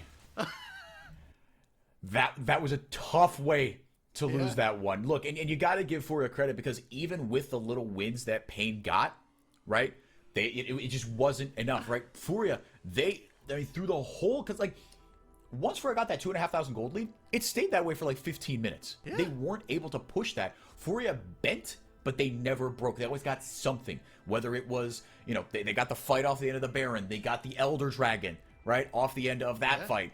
And again, they were able to manage their waves really well, despite the inhibitors coming in, right? They got 2 inhibitors and able to do nothing with it, essentially, until the very last fight when it actually mattered. Yeah, and I think that's really scary for paiN Gaming as well, because up to now, the story has been Furia's got better macro, but paiN's the better at the team fight. And like it or not, in the LTA South, all the macro in the world just gives you gold leads. We have seen now back-to-back games, or back-to-back series, both involving VKS, where gold leads did not convert into a win. And at the end, it was team fights that got them wins. But now Furia's winning team fights against paiN, and for paiN, this is a wake-up call. Hey, we can't be coasting, we can't be making mistakes like that.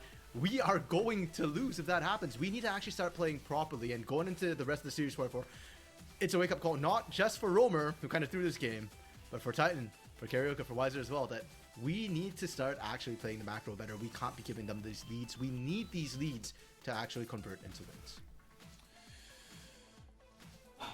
Furia take game 1 here. I mean, and they, look, and they did a wonderful job early on here. I mean, Gigo was money with these equalizers. I mean, it was just a lot of kind of snap decisions and snap engages as well, right? A little bit over the line. You saw it multiple times, right? In the kind of west quadrant of the jungle, to be able to force Romer off, off just a ward, I think they were fighting over. But Furia, you gave them an inch. They were more than happy to take a mile. This team is so together, RMC. I think that has been the craziest thing for me, because this paiN Gaming roster has played a long time together, right?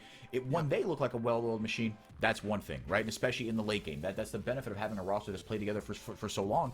It's part of why the Loud formula worked as well as it did, because these players, right, the key decision makers had worked together for so long. That, Croc being that go button, and Robo, Tinones, Root, and whoever the support was, just filing right in behind them. And Furia, they kind of looked that, maybe not like that, but together enough to take advantage of mistakes. And look, Furia fought really well. You can't count on Romer making that mistake every time, or at least I hope not. I hope not too far, but we'll see, because it is the start of the series, and there's still at least 2 more games to go. So, yeah, we'll see if paiN are able to bounce back, or if Furia can just kind of snowball not just the game that they had in game 1, but the game into the entire series as well. Everyone's got a plan until they get punched in the mouth. paiN just got punched in the mouth. Furia up 1-0 in this upper bracket semi-best of 5. Don't go anywhere. We will be right back.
Welcome back, everybody. paiN dropped game one in a bit of a tough fashion. Romer just getting a little too hyphy for his own good, went forward, got caught, rightfully punished. Furia, the Young Bucks, taking game one here in this best of 5. I'm 4x4, that is RMC. We're still in the upper bracket. It's a 5-game set. paiN's edges, you know, torcedores calma. We're all going to be okay. RMC, paiN, you gave me an interesting stat. They haven't won a series this year without dropping a game. So, all part of the plan. Yeah, exactly. So here's my hit of copium for all the paiN fans out there. This is all according to plan. paiN is just getting the int out of their system. As we said, they've not won a single series throughout this entire year so far, including Split 1, without dropping at least one game. So they're dropping their game to get it out of their system so that, you know, they can win 3-1. Or at least that's what the script was supposed to say. I don't know if Rose actually got it and actually wrote it in. But yes, so this is kind of according to plan so far for them. I wouldn't panic just yet. And sure, they did lose the game, but let's not forget, they lost it off a monumental throw. Like, that is Romer hard throwing that. If they had just waited 30 seconds, sure, they had lost some fights, but paiN was in control for the most part of the mid to late game. For the most part, yeah. I mean, and Furia, right, you have to give them some credit. We talked about it. They bend, but they do not break. They didn't give... paiN really anything to just spike their advantage, I should say. RMC, we talked a little bit about kind of the styles of these two teams and how, you know, where the attention is focused, kind of, you know, as the games go on. paiN a little more well-rounded when it comes to kind of, you know, who they fight with. Why don't you just talk us through this graphics? There's a lot going on here, but it tells a pretty clear story. Yeah, let's start with the damage share on the left side, because as you can see, paiN is usually plays through their more traditional carries, which is bot and mid lane. And unfortunately, while Titan and Curry definitely showed up, Romer was kind of the reason why they lost that game. But if we look at Furia's damage share, I think that's a bit more interesting, because their biggest damage dealer is actually Gigo in the top lane. He does 26.6% of their total damage, and I think last game that kind of showed that. Both Dragon steals didn't come off Tatu. They came off of Gigo stealing. It was Carioca with the Baron steal and Gigo with the big Dragon steals, including the Elder one, which I think is the big thing for them. Likewise, their support, Jojo, was the one who managed to actually steal away a Dragon. So props to Jojo and Gigo. And that's when Furia do well. And when they're popping off, when we get Gigod, like we kind of did a little bit towards the end of game 1, that's when they do well. Now look at the right, the kill participation. I think that's an interesting side as well, because notice the graphs are fairly similar except for one part, the bot laner, specifically IU for Furia. And I think last game, giving him something like a Jhin makes it much easier for IU to get into the fights, and that's one of the reasons too why they were starting to win some of the fights, was IU was actually there. Now with Jhin gone, there's no other AD carry which really does the same thing, where you can really pump out that much damage from safety. I'm curious to see if we start seeing this radar graph come true again, where IU struggles to actually get into fights without getting popped before he can do the damage. And I think that's the big question for Furia now as well, going into game 2 without that Jhin. That's one of the, I feel like, pieces that it really enables them to find success. Yeah, I mean, the Ashe is still available, right? I wouldn't be surprised if they to see him kind of get put on that, right? It's not really the range, but you do have a little bit more kind of zone control, you know, should you want to exploit that.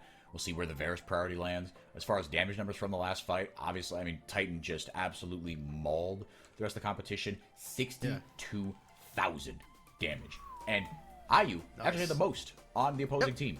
So 45k, like you said, you know, Jhin, Mr. Helpful, right? The mid game, a bit useless, but, you know, it was just wiser as far as the tank on the other team. Once he got that LDR going, I mean, like, you know, he was hitting good deadly flourishes. Like, the zone control throughout everything, throughout that whole game from Furia was phenomenal. They manipulated space so well throughout the entire course of that game. Same sides for both these teams. paiN with the loss, opting to take a blue side. Fair enough. Yeah, and I do think, especially this early on in Fearless, the blue side advantage of getting first pick is still pretty massive for the most part. Do we see the Gwen ban come out of Furia? We're seeing the Lucian, the Nico, which makes a lot of sense. We talk a lot about Titan and Curry's Nico especially. And yeah, they continue banning the Gwen. Now, there are a couple of things you can blind the top side still if you want, but no, Varus, I forgot about that. paiN had banned it game 1, but they swapped it out for the Azir, if I recall correctly. The Azir or the Nautilus, but yeah. Yeah, they get the Varus, strong in lane, great for team fights. Yep, you can definitely trust Titan on it. We'll see what IU, what they grab for IU. I think, again, you can kind of just grab the Ashe, but don't have to do that until kind of much later Scion will be what's locked in for Gigo here, and the Rise coming in. Rise, a pick that we have seen rise up in popularity in the last couple weeks here. And this is, it's almost opposite of what we used to see from Furia. Furia is usually the damage overload composition where they don't have tanks. They literally just run 5 squishies, even the support role. You know, when JoJo runs things like the Nami or the Nico sometimes, or even the Seraphine. But this time, they're going the other direction, which is full tanks. And paiN is ready for it. You can see the Trundle hover, just lock it. And you don't have to send that jungle for Karaoke. That could be wiser taking it up against Scion as well. It's very effective into straight tanks. Yeah, with the rise of tanks coming back here, if Trundle is even in an okay spot, you will see him picked. I didn't know he was kind of being playing the top lane, to be honest. But with the Mbessa showing up here, we won't have to worry about that. Fair enough. I mean, he can be. He's still primarily been jungle, because a lot of times you want still a top laner who can really split push very, very effectively, and still have that backline dive threat, whereas your jungle is still more often than not utility, hence why we're seeing this matchup again, where Trundle's in the jungle has utility. The ganks of the pillar is actually kind of unique as well, but Naafiri as the answer. That's a bit of damage that I think Furia needed. They're lacking quite a bit of damage right now with the sheer amount of tankiness they had. And into the Trundle. It's actually kind of interesting because I have seen Trundles actually use a Subjugate onto Naafiri, and she just vanishes. Because sure, she's not very tanky, but if she gets subjugated in the first place, then she just kind of... then you take a couple hits and an empowered Q, right? I mean, it's just true damage at that point. Effectively. And you also don't often have enough damage to melt the Trundle fast enough. So the Naafiri just feels more like something to be able to hunt down Titan's Varus and potentially whatever carry Roamer is likely to opt for. Yeah, and with the pillar, right, obviously you've got some peel, right, with the tank in the front line. I think you're going to see Karaoke just kind of parked by him. We'll see what else they pick to potentially peel for Wiser. But again, the IU Rise ban, or the IU Ezreal ban, coming out. Victor going to be taken away from Roamer as well. Roamer needs a big game in game 2. I'll put it that way. And it's a shame because I think because of the result and the way it went down, I think a lot of people unfortunately are going to forget that Roamer was landing charm after charm after charm. His mid game and his late game until that moment were exceptional. Yeah, he was a big part of why the game stalled out when Furia had the advantage. And unfortunately, the throw kind of counts for him. The same way people are going to forget how Gigo was missing equalizers in the early game because he landed critical ones. And that's all you need to do. It's the game-winning plays that people remember. Now, Cassiopeia and Victor taken away from Roamer. They are really scared of the front to back from paiN. paiN, on the other hand, removing, again, champions that can play from range, from safety. Ezreal, now that Jhin has already been played, and Ashe, who's a utility player. It's such a weird timeline for we're talking about IU playing utility, but that's just the Titan effect. That's the Titan effect, and it's also the Gigo effect, right? I mean, just so much attention being paid up there, right? If you're IU, you just kind of got to sit there and do your job, right? Just don't die and right-click people. You're going to be okay. Rel coming in. So, again, you got front to back on one side. You got front to back kind of developing on the other side. Yes, you've got an assassin to kind of dive into the back line and get onto an immobile Varus. We'll see what summoner spells Titan takes. Maybe he takes Cleanse in this game. I think that might be worth it. What are you kind of stroking your chin about? Ooh, we might. Okay, Callista will be the hover here for some disengage, potentially, and that's why you don't talk about hovers. No. Okay, I was wondering, because Roamer is the guy who's been whipping out a whole bunch of champions in the mid lane, the most unique champions played. I was wondering if we see a Nivea, actually, into the Rise. The wall's very effective against Sion as well. Unfortunately, we've fallen back to Orianna. I say unfortunate, she's not bad. She's actually good into Rise as well. She's good to champions that have to run at you. Her dissonance slows you down. The command move, you have to eat the poke. But she just doesn't... She's not a big playmaker. And maybe after last game, paiN don't want Roamer on a playmaker. They want him on something safe that won't... You're on Orianna jail. Yep, just for one game, just to calm Roamer down, and then they round out with the Renata. More disengage to come through. So actually, a marked lack of engage for the side of paiN. There's still a ball delivery system with Mbessa and public execution. Yep. But if that's your engage, things are... Well, it's going to be spicy. This feels more like a Furia comp than a paiN comp that paiN have drafted. Yeah. I mean, you've got good disengage, and maybe that's just how they want to play it, right? You're playing on the counter, essentially, right? Because you've got ways to go forward if you're Furia, right? Even your tank goes forward. He presses R, and he just barrels towards you. The ability is literally called Unstoppable Force. So you've got ways to kind of get up in your grill, right? And the Rise, be able to take creative angles, right? We've seen, maybe not just fight entrances, but fight repositioning. We saw that yesterday in the series. We saw some good Rise play out of, I think it was Mirror, right? Picked it in the series yesterday. But yeah, I mean, we'll see if paiN plays this comp the way it's meant to be played, especially into this Furia composition, which, tell me if I'm wrong, is just going to be a lot of soak up pressure and hit on the counter. Kind of. There's one complication that's been thrown in, and that's a really good draft move from the side of Furia, which was the last pick. Senna was their AD carry. So suddenly, you don't want to just sit back against the Senna because she's going to scale up to infinity. And also, in a sort of face-off situation like that where you can't engage, she gets to heal up her team. So the poke from Furia is going to stick. Renata doesn't have a heal. Whereas paiN, who don't really even have much poke, well, they've got Varus for poke, I suppose. Their poke will likely not stick against the likes of the Senna. So suddenly paiN need to engage without the best of engage tools. Great adaptation from Furia. And yeah, as a paiN fan, I'm a little bit concerned. I do think Furia might have walked away with a bit of a win here in the draft. Yeah, that Senna R5, depending on how this game goes, could be, I mean, the final Infinity Stone in the gauntlet here. Because, they actually kind of, like, I think you talked me into it. The value of that 5th pick, right? That really is a wrench in this. When you have such a long-range AD carry, not only that, but like you said, one that's going to scale up like crazy and be able to heal and shield on top of all of that, right? Then all of a sudden, you need a response to it. Now you wish you had something like a Neferi on the other side to be able to just untargetable point and click you. Well, we'll see how it goes for because Game 1 has already busted a lot of our expectations. And that's why we love the South, because nothing is done till it's done. You never know what's going to happen on the day. And games have been decided in laning, especially here in LTA South. For now, a little bit of positioning at the level 1. Both teams looking for potential invades, getting vision down, getting information, but no actual clashes despite all the posturing.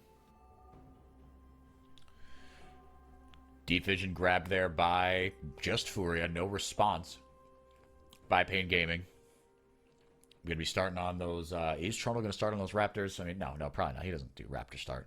But Karioka, knowing that, they probably got that vision down, as Tuts and Roamer are going to trade auto attacks and basic abilities. This is such a weird actually trade. Decent effect here. Tuts coming out on top, but just barely. Potions popped here early on.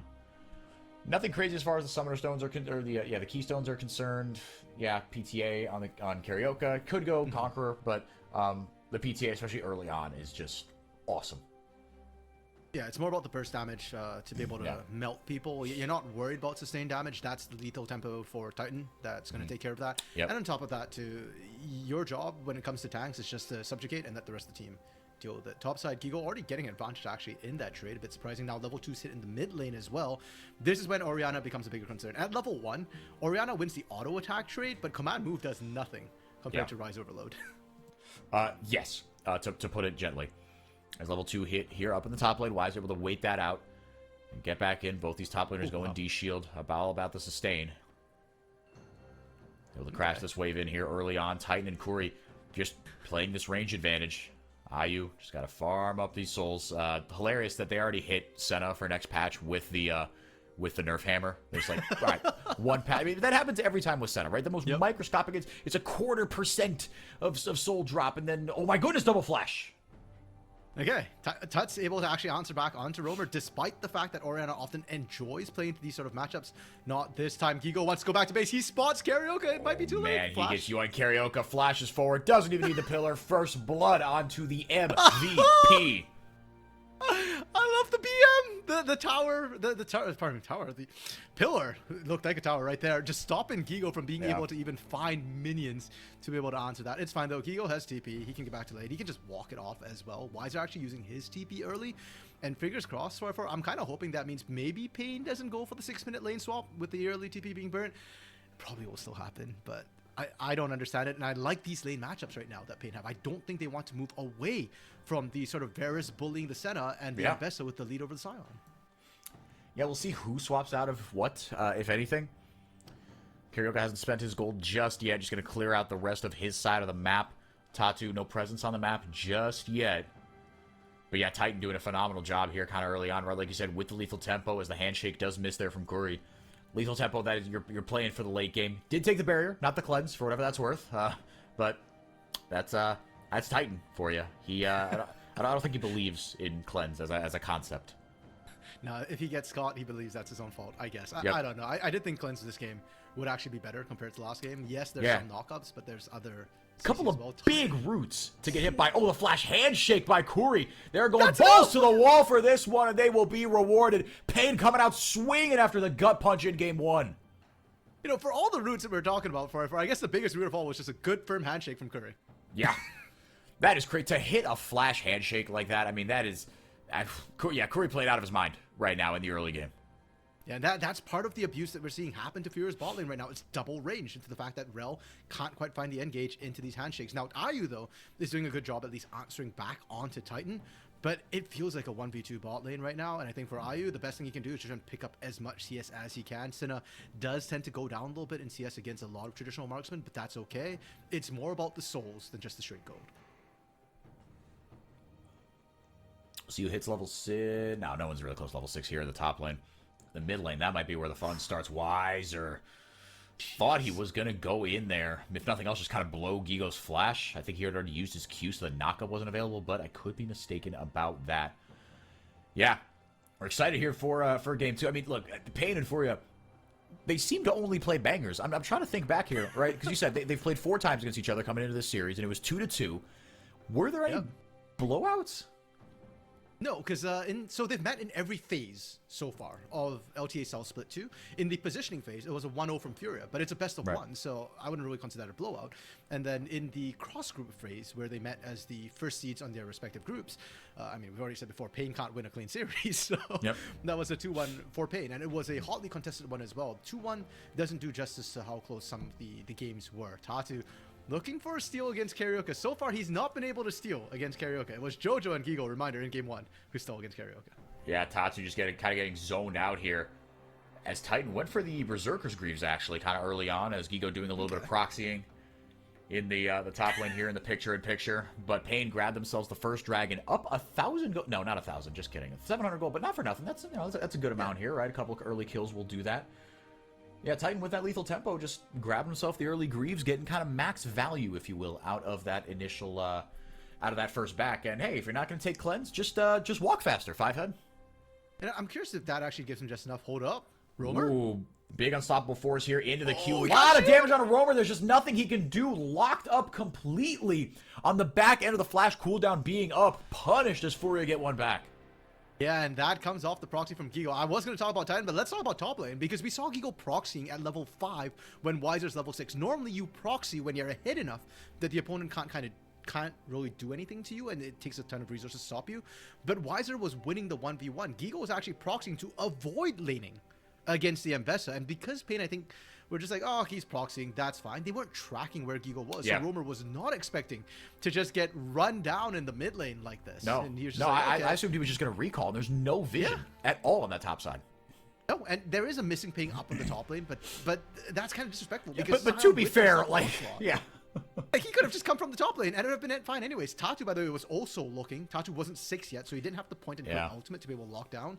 But it was just, they would have dived that. Even if Roamer got a shield off and walked under turret, they were looking for the dive anyways. Furia, they want to make action happen, and they want to make sure that they don't let the game slip away from them. Kill onto Tuts, which is probably the second best person, best of them than Tatu.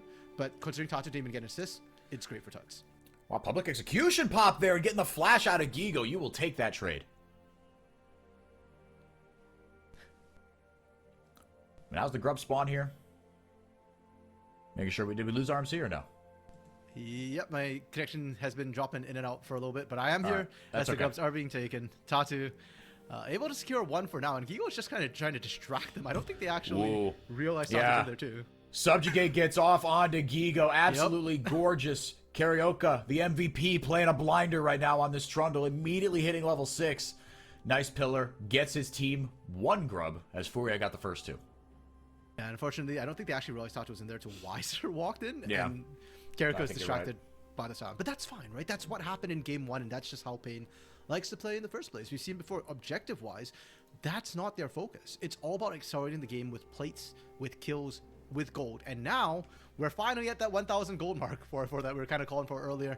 Each kill has been giving them about 300 and change for paiN Gaming, and I suspect it's more around that sort of third Drake that we're really going to see paiN start focusing objectives. Even when second Drake comes up in 2 minutes, I expect to see paiN fight because they're up and ahead in gold. They want to be able to snowball that. But I think the priority is not the objective. It's what kills they can get on it. And it's a question of Furia will actually look to contest the second Drake. Yeah, well, and we'll see how, I mean, can they get, they should be able to get their first big items by the time this Drake comes up. I mean, because now Carioca, he's put himself in a very kind of dangerous spot here as this Trundle. Because, look, Titan's going to scale up just fine. Weiser can reposition very nicely. But Carioca, he's going to get on that Triforce really, really quick. And all of a sudden, you've got a little bit to worry about, right? Because if you can subjugate Gigo just completely out of this fight, then, right, and there's a big if. Because, look, you've still... Trundle is still a walk-at-you champion. And you've got the Rune Prison... And the W's name is not coming to me right now, but you've got a lot of CC from IU and Tuts. And even if you subjugate Gigo, right, Jojo can hit a Shattering Strike. So it's not as simple as Carioca just walks at IU. But, he's putting himself in a much better position to do so, right? You at least have to think about it now. Sure. And if Furia is expending that much focus and many cooldowns on trying to stop a troll from entering their backline, well, what's Titan and Roamer and Weiser going to do to you? Remember Weiser, yeah, exactly. I think it was in the group phase that he got that top 5 play of the global top 5 play with Zambessa, and I can't remember which team it was up against, but yeah, for Furia, like, that's something you've got to remember too. Weiser Zambessa can take over a game, and if Gigo's not stopping him, if you're blowing all the crowd control on Carioca, then you've got nothing to stop an Mbessa running buck wild in your back line. Gigo doing a little dance here with Weiser. Chains of Corruption lands, insta-cleansed from IU. Handshake lands. We might not be done just yet. Hostile takeover just sidestepped by IU. But Carioca in a decent spot here to provide some backup should stuff start to go pear-shaped. 10 seconds left until the Dragon. That is his primary motive for being there. Yeah, and fortunately, IU eating the piercing arrow. He dodged a hostile takeover, but the real damage dealt came through, and because of that, paiN get the prio. And remember, for us in, I don't know if Furia want to fight for the second Dragon. It's only a single Cloud Drake. Yeah, that's no longer even a decision for them. They can't fight for this Dragon with IU that low. Bam. There it goes. No big first item needed. Actually, Tatu, first one there. Tuts flashing forward, forcing a flash there out of Roamer. That's the second time we've seen that. That's cute. I like it from Furia that, okay, we lose the Dragon. Let's just check in there. And they see Roamer recall, and they're just like, we punish Roamer. Tatu, though, is going to walk face first. Oh! I don't know who I'm more worried for about that play. Yeah, I was going to say, it all worked out, but not sure for who. Tatu's got the Spear of Shojin, able to lock onto Titan. Doesn't have Cleanse, but does have the Flash and the Barrier, able to get away. Yep, that's Nefiri, right? A lot of damage, point and click, unstoppable, all that good stuff, but no CC. So, I guess maybe that's your rationale for Titan not taking Cleanse, is, look, Tatu's the one I'm worried about, right? If he gets onto me, I can still flash, right? He's not going to lock me up, and I trust myself to be able to not get hit by a Rune Prison, because that's got to be, very close range, and I trust myself to not get hit by the Senna W, as well as Gigo going to ult the heck out of dodge. And they're going to get, a lot out of this. They're going to get 2 or 3 plays out of this. Yeah, because as much as we talk about the worry about Carioca being kind of squishy with the Trinity Force, it does mean that he does a ton of damage. And so he's going to be able to absolutely melt that. That's why Trundle, when he first came out, was a top laner, right? When he starts getting going, when he goes a bit of a damage build, he can absolutely just shred through turrets, and he's a fantastic split pusher. We're seeing just that. 1 plate left in this top lane right now. Gigo is becoming a bit of a bleeding wound for Furia that they need to triage. Sure, Tuts is doing fantastically. Sure, Ayu's holding his own. But if your tank falls apart and you're not a damage overload composition, things get kind of complicated. Yeah. Now, Tatu... Tatu has a thing for that red buff, man. Yep. In a past life, they were lovers. Maybe more than, I don't know. Like, Tatu has a lock on it for sure. Carioca at least able to secure his Raptors, and they want more Titan. Good pillar. The handshake doesn't land, but the hostile takeover will. Dawning Shadow over the top. It's actually doing decent damage here. Roamer shows up, not able to hit the shockwave, but can he focus IU out of this fight? Looks like he should be able to. Carioca going over and gets bailed out.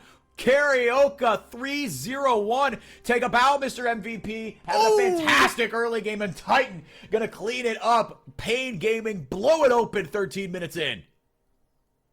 You know what? That's I was gonna say Roma and Julia. I need a different romantic tragedy. One, where Tatu dies to secure his love. He got red buff, but at what cost? He baited the entirety of Furia into that fight and kind of gave over a bunch of kills. And for paiN, like we said, they don't even care about neutral objectives for kills.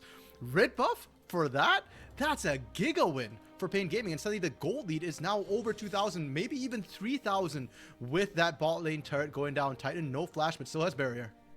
Oh, able to dodge a shattering strike. If Titan gets out of this one alive, oh, there is no way. I cannot believe he survived that. Look, Titan trusting himself to sidestep key abilities. Fair enough, brother. That was awesome. In the camera too, you can see like not even close. Like he yeah, was he's like, chill, what? just fist bumping. He's like, you guys were worried? Oh, come on. I feel insulted. I have barrier. Yeah, I have barrier. I have barrier. Come on, exactly. No flash, no problem. Not at all. Tatu securing scuttle right before Karaoke gets there, but we need to take stock of where the map state is right now because we are past 14 minutes. paiN took their first turret as well in this bot side. It's extended lane, and Roamer, he doesn't have flash and he doesn't have barrier. No. Yeah, the spooky, the jump scare flash may be coming back to bite him here. Will be okay. Realm Warp blown, not for nothing. That is on a much longer cooldown than the shockwave. But Tatu, I thought he knew where he was. Yeah. Maybe he did, but I think that maybe there's a better use of his time. Good call from Roamer, though, to not stick around right there, because Tatu would happily dive that. Every time we look at the unstoppable onslaught, it looks at the unstoppable escape. Tatu diving in on Titan here. Ooh, I thought he did. Nice. Did he untargetable that? Yep, the hostile takeover. Yeah, he did. All right, fair enough. Well played from Tatu. Yeah, but the opportunity cost is high though.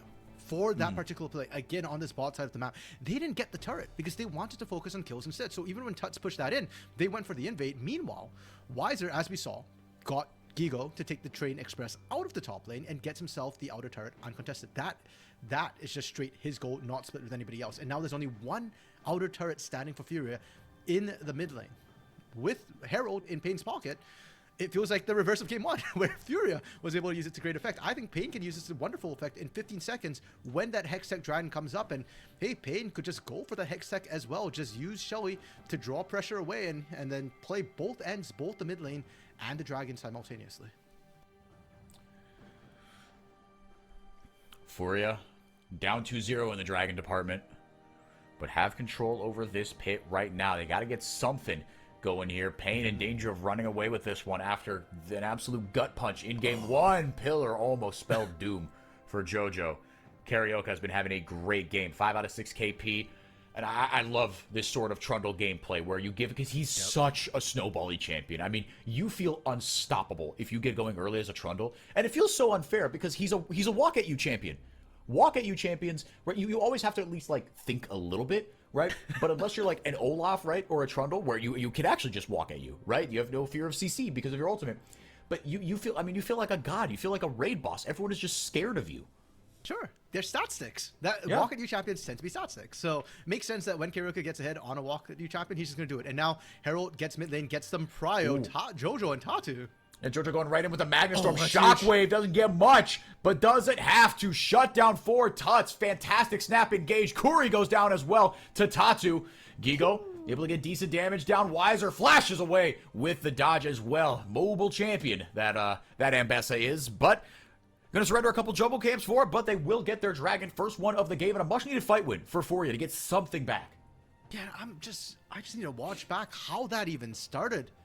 Tuts just ulting himself in to push Roamer out, but that'll be enough because, yeah, I'm not quite sure how they got caught out. It looked like Titan was the one who was kind of in a dangerous position, pushing out, securing that mid-outer turret on his own.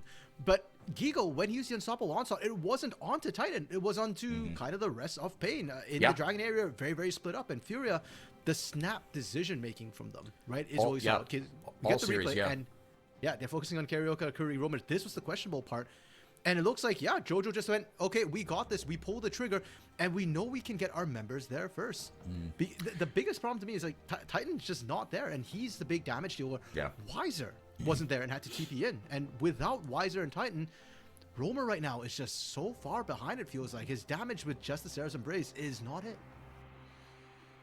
And what's... Yeah, I mean, well, and you can see he is lagging far, far behind. Tuts just chovying him right now, up 40 CS early on. and hasn't even converted his tier just yet, right? I mean, obviously, Rise, you don't do it for the damage, especially early on. But, yeah, like the snap decision making, I'm gonna harp on it again, because this is a roster that has been forced to kind of learn each other's tendencies relatively quickly, especially when compared to a roster like paiN that literally won a title with this exact lineup last year. So they've got plenty of experience under their belt, taking down some foes that... Actually, here's an interesting question. Is this version of Furia tougher in terms of opponents that paiN have had to face than anyone paiN played last year? Because last year it felt like, especially with the demise of Loud, right? Cade proved a good challenger, but they were never really in contention for, like, there's never a real conversation of, like, no, they're definitively better than paiN. In my opinion, is this version of Furia tougher than anyone paiN had to face last year? Ooh, that's kind of tough. I personally would rate last year's Cade Stars a bit higher. They had Gigo as well on that Cade Stars roster, and I think Smalley and Prods were...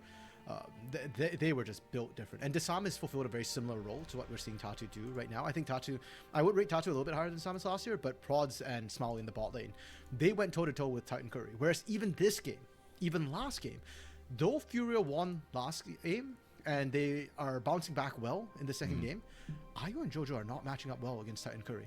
This Senna pick for Ayu is down a deeper hole than you normally should be. And I think a lot of that's coming from not the fact that Ayu's not performing, but because Titan Curry know how to abuse the 2v2 and they're the best 2v2 bot lane. So for those reasons, I'd probably rate Cade Stars a little bit higher from 2024 to this 2025 Furia. Split 3 though, that might change yet, because Furia does seem like they're continuing to scale, and I don't think we've seen their ceiling just yet.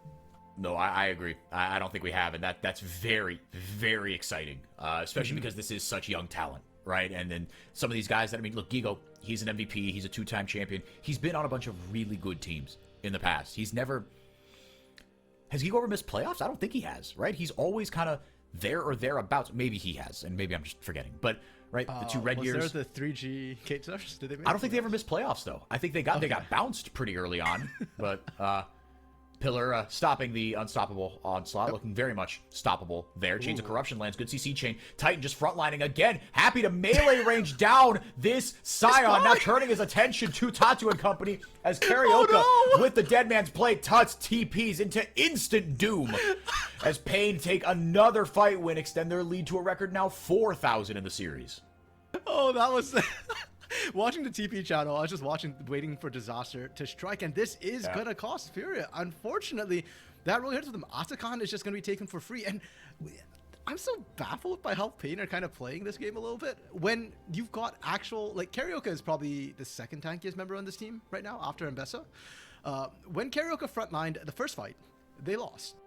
When Titan frontlines the fight, they win. Like, in what universe, what world? To be fair, this pillar was absolutely the biggest thing for this fight, because the first time they won because Gigo found all the squishies. This time he can't find the squishies, the pillar blocks him, and they get to fire for free. The hostile takeover as well creates a lot of safety. This time Tatu can't actually dodge it, so because of that, despite the fact Titan is frontlining and doesn't have a lot of physical bodies in front of him, he had a lot of skills instead to create those zones of safety, and so he wasn't really under any threat, despite what the eye might have originally suggested. Just Titan holding his nerve like that, because any other AD carry, you flash over the wall immediately, right? It's not a question, but he knows he's still got his 2 defensive summoners. He knows, look, the only thing that's actually probably going to spell death for me, right, is maybe a Scion Q and a Rune Prison, Rise isn't there, or a Last Embrace, right? Like truly, right? And even then, Jojo, right? If you know his ultimate going in there, Magnet Storm coming down there onto Karaoke, but not the way he wanted. Good handshake by Career to reposition him. Roamer giving Karaoke a little bit more defense here, but paiN quick to respond immediately, and you see how tight the windows are becoming for Furia to actually take fights on their own terms. Yeah, 100%. And it just feels like where Titan is, if Titan's in a fight, and if Furia can't get on Titan, then nothing else matters. To be fair, Karaoke was never even at risk of going down throughout that entire series of events, but even if he did die, I just think the amount of time it would have taken would have allowed Titan to just rip through you, right? With the Blade of the Rune King, with the Guinsoo's Rage Blade, with the Berserker's Greaves right now, Titan just does so much damage in these extended sort of fights. So Furia, they make the right call to back off, but it does cost them Soul Point. And with the member down, paiN are more than happy to push up. That almost felt like a Baron push, the way they just split 4-1 and just applied the pressure immediately. No, 100%. I mean, they got a lot out of that. paiN fully in control of this one. More control than any team has had all series. They are very much locked the heck in right now. Good to see them responding like this. Not that I expected paiN to just fold necessarily, but Furia had a ton of momentum coming off that game one. Tatu able to blast cone himself to safety.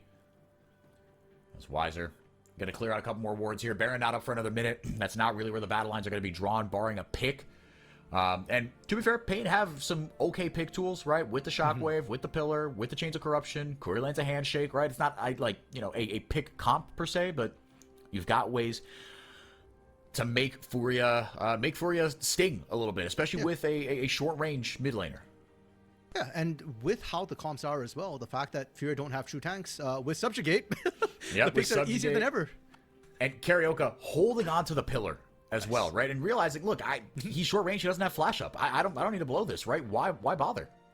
Yeah, and I found the right flank angle that Tuts has to run past me. Doesn't have flash available, as you mentioned, so he has to walk past me. I can wait till that happens to kind of put that Pillar down. Now Carioca stealing away red buff, getting his revenge, and Curry kind of just playing distraction as Titan gets dove on.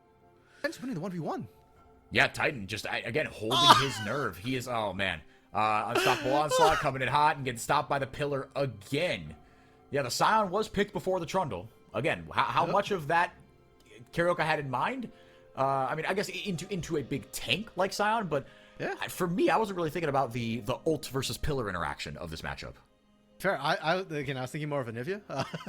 Yes, you were. But it does the same thing. And I love the fact, I feel like the fact that it's a plastic bottle feels very much emblematic of what's happening, where Gigo is so far behind right now, he can't even crush a plastic bottle. That plastic bottle is just stopping Gigo, and he's just not having the impact he wants to. This way, we can see what happens if he gets the Unstoppable Onslaught into paiN proper. Yeah, man. It's fantastic, but he can't. The bottle is far too useful. We did see paiN as well just look at the Baron for a little bit. I'm glad they peeled off. I don't know if they want to risk it right now. Yes, they're up 6,000 gold, but they don't have a true tank, as we mentioned, and that is the one place you could potentially throw. So they peeled off for now. I want to see them facilitate a pick first before they go for that, and they've got to do it right after they get the pick, right? Like, they picked Tuts, but they took so long that Tuts had respawned anyways. Yeah, and they didn't really get anything off that. I thought for sure that top lane tier 2 is down. I'm surprised to see it still standing, honestly. I had just assumed it went down and kind of took my attention off it. Gigo gets subjugated and just ripped through. Nice public execution. Good catch there by Wiser to finish the kill off. Now that bot lane tier 2 goes down. And paiN, there hasn't been that explosive teamfight win, aside from the early game, honestly. But little by little, they're just chipping away at Furia's map presence. Objective bounty secured there in the bot lane tier 1, but they get a top lane tier 2, top lane tier 3, and a top lane inhibitor out of it. Maybe Tuts can get that bot lane tier 2, but he might have to get back in a hurry if things start to go pear-shaped for his squad. Furia cannot afford to get caught here to give Tuts the time he needs to push. But even then, RMC, if they don't respond with a big fight, paiN just ripped through Furia's base. Yeah, congratulations that you got an inner turret in the bot lane. 2 objective bounties. paiN got 2 of your inhibitors, and they did it fast enough that Gigo had 10 seconds left on the respawn counter. Like, that's what happens now when paiN gets any sort of pick. They didn't even go for Baron, they just ripped your base apart. Now, if they get Baron, that's kind of game over. Suddenly, this Baron almost feels like an Elder with how Thanos-like it could be. None of your structures are going to survive. And for Furia, this is going to be really tough. How do you even approach this Baron when your top and mid lanes are getting perma-shoved by supers? Somebody's got to sit in those lanes, and if paiN's sitting in those lanes with the gold lead, with the supers, that's really dangerous for Furia. You lose Gigo again, it might be GG. Very well might be. Coming in with the cover of darkness is IU. The pillar goes out, Chains of Corruption land. Gigo in some trouble here. He just gets melted. Unbelievable team fighting here. paiN, they got an inch. They're going to take a mile. Jojo, a purely defensive Magnet Storm. Tatu nowhere in sight. paiN taking advantage of the numbers disadvantage. Wiser grabbed himself a kill with the ultimate. A double for him. It is all paiN in game 2, RMC. They are looking to end this one. Yeah, Tatu just trying to come in from behind, but what can you do? There's no tank here. You can't even wave clear. To get in range of wave clear is to get in range of death. The structures are just falling for it. Forget the Baron. They're going for the Nexus? No, they're going for kills.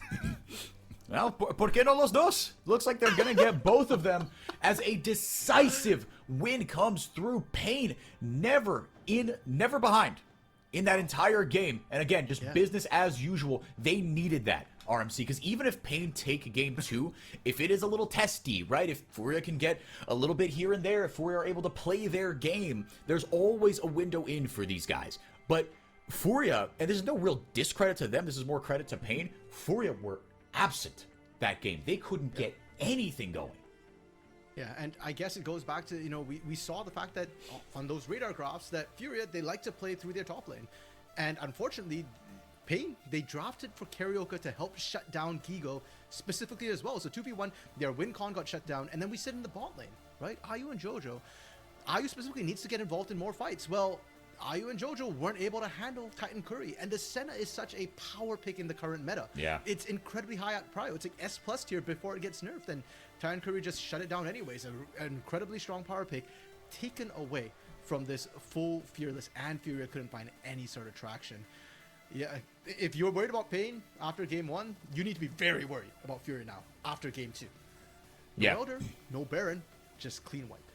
Yep, just a clean dub. And like you said, I really think you can't understate how powerful it was that they got so much pressure game 1, or in the early game, in game 2, I should say, in that bottom lane, right? Because like you said, the Senna just fell a little bit behind, and even though Roamer was behind a little bit, right? Tuts was again having a bit of a Chobi game, but it didn't matter, right? There's so much went right on all parts of the map. And Carioca, man, I mean, who would you give your MVP to here? The bottom lane as a collective, or Carioca in game 2? Because I think there's a case for both. Sure. For game 2, probably Carioca. Series-wise, though, I think Titan and Curry have done a fantastic job, and even in their loss in game 1, I think Titan did a ton of work. But No, they were game printing 2, damage, Carioca, yeah. man. Yeah, he was omnipresent on a, as you call it, run-at-you champion. Like, Trundle's got to walk the entire map. He's got no shortcuts, and he was doing that fantastically. The pillars every single time. We talk about Tatu, you know, potentially being a lover of red buff in the past life. Carioca was Gigo's father in a past life. Like, every single time Gigo tried to go anywhere, Kiko's like, hold, nope, pillar, get back to your room. Yeah. Timeout corner. Get. Yeah, actually, yeah, put on the dunce cap, think about what you've done. How dare you step up to me like that. Game 3 coming up very, very soon here. We're going to take it to a quick break. When we come back, it's all tied up. It's a best of 3 to determine who moves on to the finals of the LTA South Split 2. We'll be right back.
Welcome back, y'all. Best of 3 to decide a place in the final. I'm 4x4. That is RMC. 5 game. Well, no. Now it's a best of 3. Now that's. Fair. I didn't set it up. You know what? My bad. My bad. The series is tied 1-1. Hence why it is essentially a best of 3. But RMC, these two junglers. Let's put a spotlight on them because both of them finished top 3 in MVP voting. And reminder, Tatu is a rookie, and he was. Actually, I'll let you explain the lore of why these two junglers are inexorably connected. Yeah, so what we need to remember is before Tatu made his debut this year, he was playing on an academy roster, specifically paiN Gaming Academy. And now it's not unusual for people to get promoted out of academy on a different team. But the connection between them is Karaoke in 2023, and even at the beginning of 2024, was getting flack. Like when paiN couldn't win a championship to save their life and kept coming in second, everybody was blaming Karaoke. Unjustly so, in my opinion, but people were calling for his replacement. Guess who his replacement would have been, 4x4? Mm-hmm. Yeah, that man right there. Yeah, Tatu would have been his replacement. So now, Karaoke not only defended his spot, but now he's actually actively playing against who should have been his replacement and looking good at it. If we look at some of the stats here, their KDA, Karaoke is better. More kills, more assists, really, in the KDA, but it's pretty close, and Tatu's second of all junglers. Kill participation, very, very close as well, and that's a stat I kind of want to focus on a little bit, that and First Blood, because when Fury have done well, a lot of it is off Tatu actively facilitating ganks, facilitating kills. Last game on the Neferi, not so much. No. Tatu needed sometimes, and he wanted the kills himself, not necessarily to help his lanes out, but to get himself snowballing. That didn't work out for the team. First Blood rate, both kind of milling off the pack, but there's one more stat for that we need to look at. And it's the reason why I call this Boomers and Zoomers. Age and experience. Karaoke, he's not actually the oldest jungler. Shinny's older, but he's definitely one of the older ones with a ton of experience. Meanwhile, Tatu, 18 years old. This is his first year, 0 years, and yet every stat is so incredibly close, right? That speaks a lot to the skill of Tatu, and I feel like for Furia, maybe focus on Tatu a little bit. I know that, look, Gigo is sort of the big win con, but I think the best way to get Gigo ahead is to get Tatu ahead so that he can help Gigo out. Yeah, and Tatu was never someone who played like a ton of carries, right? I mean, he was always that facilitator, right? We know him for things like the Skarner. I wouldn't be surprised if we see that high in priority in Game 3, right? And now, especially after paiN winning Game 2, it's gonna give Fury a side selection. Let's see where they go, but I imagine it'll be blue side. Do you just yoink that Skarner immediately, right? Give Tatu something that he can facilitate his lanes on, right? Get Gigo rolling right now, because like you said, he had to be a little more selfish in that game. And to be fair, again, I think last game is more about paiN doing well rather than Fury doing anything bad, right? Karaoke just decided to put like a foot on the gas, and then he just was like, I'm going to take it easy. Actually, I'm going to replace my foot with a cinder block and just let the car drive itself.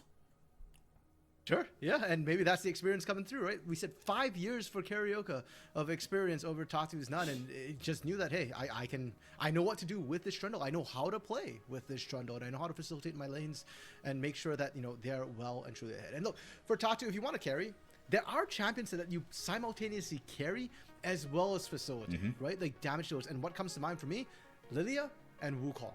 Both champions Tatu has done phenomenally on, and with the Lilia especially, it's also a bit of a takeaway from Karaoke. Another guy who's found a lot of success on AP mages, things like Zyra. The Zyra was awesome for him last year. Yeah, or heck, even the brand, right? Like in ages past, if you can deny that away from him, sure, it's not his focus this split, but it's still a bit of a takeaway while giving you facilitation, while giving you damage to boot as well. It's everything Tatu and Furia could want.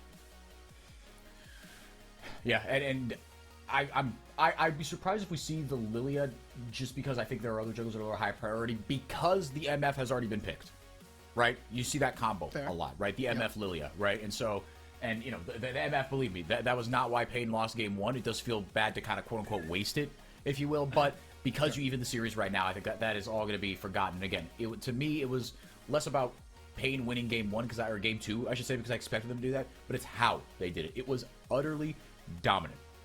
To put it another way, if Furia win another game this series, I'd be surprised if they do so as front to back in as front to back dominant fashion as paiN did in Game 2. That's fair. I don't think paiN would give you that space to sort of do that. And I think a lot of it came down to draft as well, right? The fact that Sion was blinded, and now that Sion's gone, it's worth noting Jace is a lot stronger, hence why Furia are banning it, because Sion has been sort of the new counter that people have been playing into Jace. You just outscale, and that means paiN has to ban the Gwen. If not, the top lane OP's Rumble, Jace, Gwen. Rumble's already been picked. You can't just leave one of those two open. Nico, though, being taken away. And I know we talk a lot about Curry's Nico, but we do need to acknowledge Jojo has played just as much Nico, 4 games of Nico, same as Curry this split so far. And while Jojo's not as flashy, he's got a really strong understanding. And we talked about how IU Jojo has been falling behind in lane. Well, Nico feels like a great first step to try and get that lane dominance that can maybe translate a little bit more into team fights later on for IU. Yeah, and I mean, Jojo's got such a good sense, and ever since his red days, right? Like when it was Titan Jojo, actually. So former bottom lane going against each other here. When it was Titan Jojo on those Red Canids rosters, this Kalista locked in here for Titan, Jojo's engage sense has always been insane. He's always had such a good nose for an engage. Sometimes it's gotten him into trouble, right? When it was Jojo Brunsey, for instance, on Red Canids, then, you know, sometimes they get a little too big for their britches. But when it worked great, right? And that was a little more maybe just Brunsey getting a little too big for his britches. But, like, they always want to go forward, and Jojo has a very, very good engage sense. He was money on the Nautilus back in the day. That's going to be in the hands of Kuri now. So Kaisa Nautilus, or excuse me, Kalista Nautilus, my bad. But yeah, but again, it's a good ult target, if nothing else, right? Throw your Nautilus in and let it cook. Fair enough. It's also decent into the Nico as well, in a way. You've got the threat if you can get on the actual Nico and not her clone. You can do a lot of damage. Furia. Wow. Okay, this is a gauntlet being thrown by Furia right now. To opt for the Kaisa instead. Kaisa into Titan is always a bit of a ballsy move, especially now you're running into the Kalista and the Nautilus, 2 champions who actually can deal with Kaisa when she dives in. If you don't instantly pop the Kaisa, the Kalista, pardon me, as the Kaisa, Kalista can definitely turn things around. And it also kind of tells me that both these teams might just want a team fight, right? Kalista is a massive team fight champion, and for Furia with the Kaisa, you want dive buddies. That's not a dive buddy. No, quite the opposite. Okay. Yeah, I'm a little surprised by that. Because like you said, with the Nico Kaisa, right? This game is supposed to be played a certain way, right? And like you said, it is just about the team fight, right? Add more chaos factors, maybe just more things to focus on. This fundamentally warps the way you play the game in a different way. Yeah, and I'm just looking at the sort of picks now coming through, because Yorick, not only does he not want to dive, but he doesn't even want a team fight. He's doing side quests the whole game. Yeah, exactly. Yeah, he's like, chill, just moisturize, stand in his lane. Yeah, but blinding him is also a little bit concerning when there are potential counters that can come through. It feels like Weiser wants the Gnar, not necessarily as a lane counter, but it's something that can maybe try and hold his own. It's a little bit iffy with the Gnar, because mini Gnar, if he gets tagged up, the ghouls can definitely abuse him, but at the same time, the cage that Yorick puts up doesn't do much against the Gnar. And it still feels like Weiser wants a team fight. That's why he's going with the Gnar. It's a bit of a compromise that can lane into the Yorick somewhat, but still adds a lot to that big wombo combo that they're looking like they're drafting for. Now, both teams looking for jungles and mid laners. I'm a bit surprised Sejuani didn't actually get picked at the end of the day in the first round, and now it feels like it's on Furia to deny that away from Carioca. Instead, they go for the Lilia, which, okay, understandable. I just spent, a minute talking about her virtues. It makes sense that you're moving her away from Carioca. Yeah, you could still grab the Sejuani here, right? I mean, to have a little more team fight. So, I mean, unless like it's banned away, right? I wouldn't be surprised if paiN, or Furia banned it away, I should say. So, we'll see where they want to go with that. But like you said, it really does, that Gnar pick, right? But that's why he's been, so versatile in the meta since, 2021, essentially, right? He's just been such a mainstay, like, because he can do a little bit of everything, right? And that, I wholeheartedly agree with you. This does feel like Weiser putting kind of a foot in both camps. Now, for Furia, they've put themselves in an odd position. Sejuani and Maokai are both great for team fights. You can't ban both of them, and paiN get first pick. So whichever you ban, paiN's probably just going to pick the other one. There is still Wukong as an answer, or, okay, that makes sense. You just leave both open, right? So if paiN want Sejuani, Furia can pick Maokai as potential disengage, and they get to kind of pick their engage. And because of that, this Sylas pick, it's first of all blind, and it feels like you're also trying to preempt Tuts' champion pool, because now for team fight he's got nothing left in the tank, right? Maybe a Hui, but that'd be not comfortable into the Sylas, so he has to move away from team fight and towards, I guess, 1v1 comfort instead with the Akali. Yeah, there's a champion that Tuts actually does all right on. Tatu will be on the Wukong. I think that's a good pick for him. Yep. Karaoke does have a lot of experience back in the day on this Volibear. I'd be surprised if that's what they go with. Because it will be, yeah, okay, it'll be Silas mid. I mean, I suppose, technically. You could do it. Yeah, it could be, let's see here. Okay. Okay, I mean, I don't hate the Poppy, actually, right? Yeah, But yeah, there's actually quite a few things you can negate with the Steadfast Presence, if that is, in fact, what you lock in here. And you could be a bruiser as well. Yeah, and I think it's not a bad sort of pivot away. You already won the team fight comprehensively with the Silas, with the Kalista, with the Gnar, with the Nautilus. You don't need to overkill on that. So that's why I was kind of like, okay, I could see the Volibear. You're ganking early to try and get your lanes prio. If you can get Yorick behind, that's a win. If you can get your Kalista ahead in when she's already sort of an early game champion, you absolutely take over the game. The Volibear would have made sense. But Poppy is a direct one big FU to Tuts right now. Basically, it's Tuts, you don't get to play the game on the Akali. I am meant to counter you. And I like the idea because you're already winning the team fight.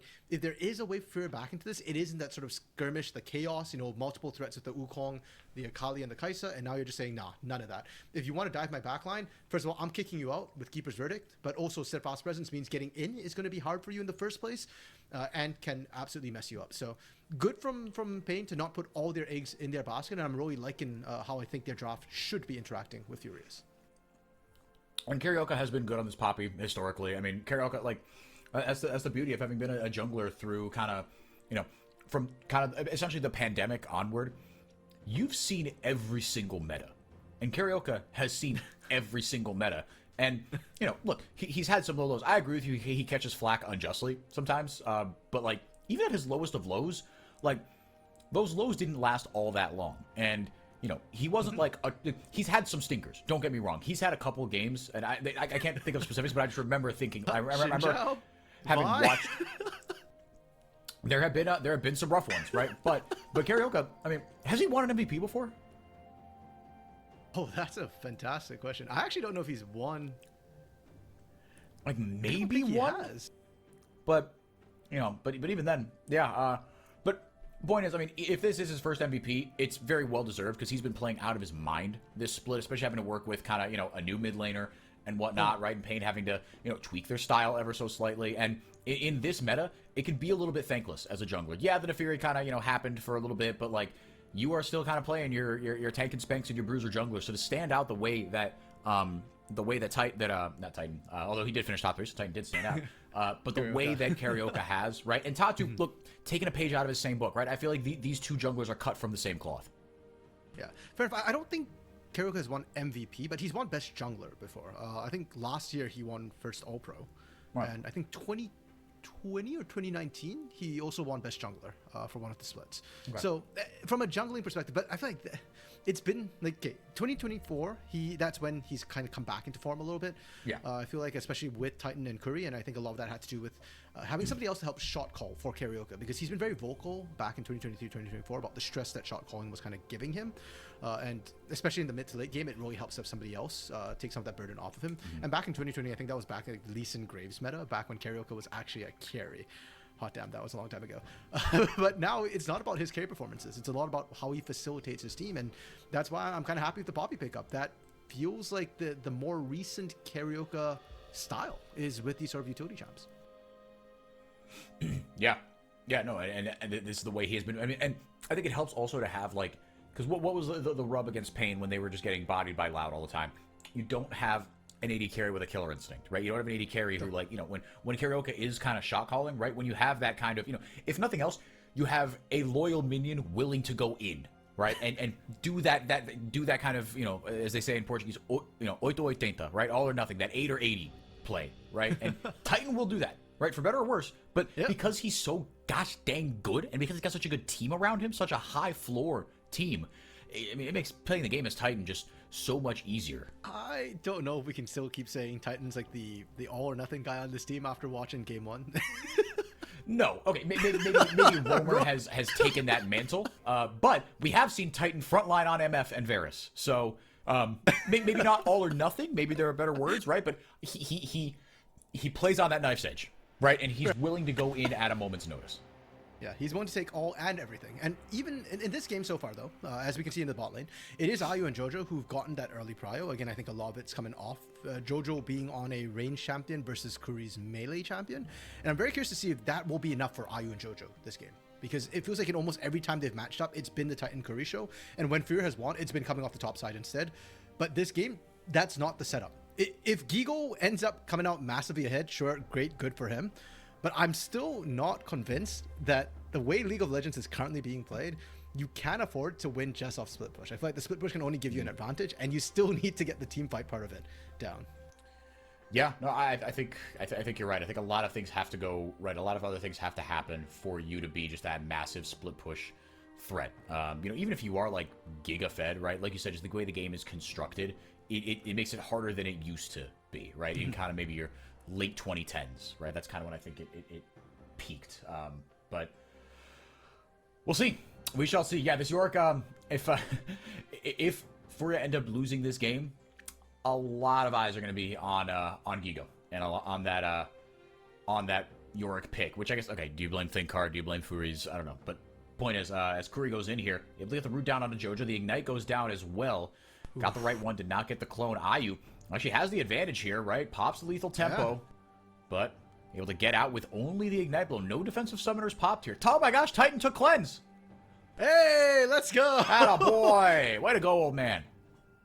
Is that the right summoner, though? Like, Wukong's got a knock-up. Yeah, actually, I was going to say, of all the games now, yeah, maybe you're just worried about the Tangle Barbs. But again, if you weren't worried about the last embrace from Senna earlier, or the Rune Prison, I don't see why you'd be worried right now. I mean, to be fair, Kalista's a lot shorter range, so it is tougher to sidestep. Maybe that was just the calculus in his head. I don't know, I feel like Barry would have been better here. We'll see whether or not the cleanse is actually useful and how much utility it actually gets out of it. Tatu wrapping around for the gank, and it's great timing because Titan's recalled, so it's Kuri alone under this turret right now. Yep, and he's going to pay for it with his life. Let's see if he can take anyone down with him. Just trying to auto-attack. Tatu playing that very nicely right on the edge, but going forward. Very nicely done. Kuri just flash autos Ayu to make it a 1-for-1. As RMC takes a trip to Cancun, he will be right back. He will tell us tales of the Mexican beaches. But very nicely... All right, he's back. There's that familiar chuckle. Mexican? I'm in Brazil right now watching. I was dying in sympathy with Ayu there because...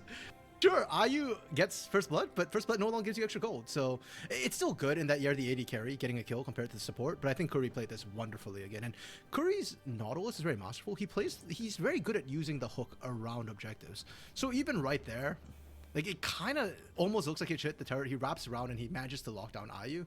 And that creates space for Titan to get back in. That's why Titan's so happy. Because now he gets the free minions, right? And it's probably not quite equivalent to the gold that the kill gives, but it's more experience. And right now, level leads matter in this bot lane. Absolutely. I mean, both the ultimates, I mean, actually, all four of these ultimates are absolutely massive. Even one of them can absolutely swing an early 2v2. The gold does go on down onto Ayu, right? Which is the other part of what you were saying, but you aren't able to snowball it as effectively. And I think that's what you're getting at, right? Yeah. And you can see that with the items as well. Sure, Ayu got the First Blood, but he's got a Rectrix compared to Boots, right? Is that significant a lane advantage? No, not really. Especially not with the way Kai'Sa skills as well. Her early levels are not that huge. Just the skilling early on is not that big. So yeah, I think Titan, as you could see from that camera shot earlier, is very, very happy with how that particular trade went. Very, very happy with his handpick support. And Cleanse comes through. Was it impactful? I don't know.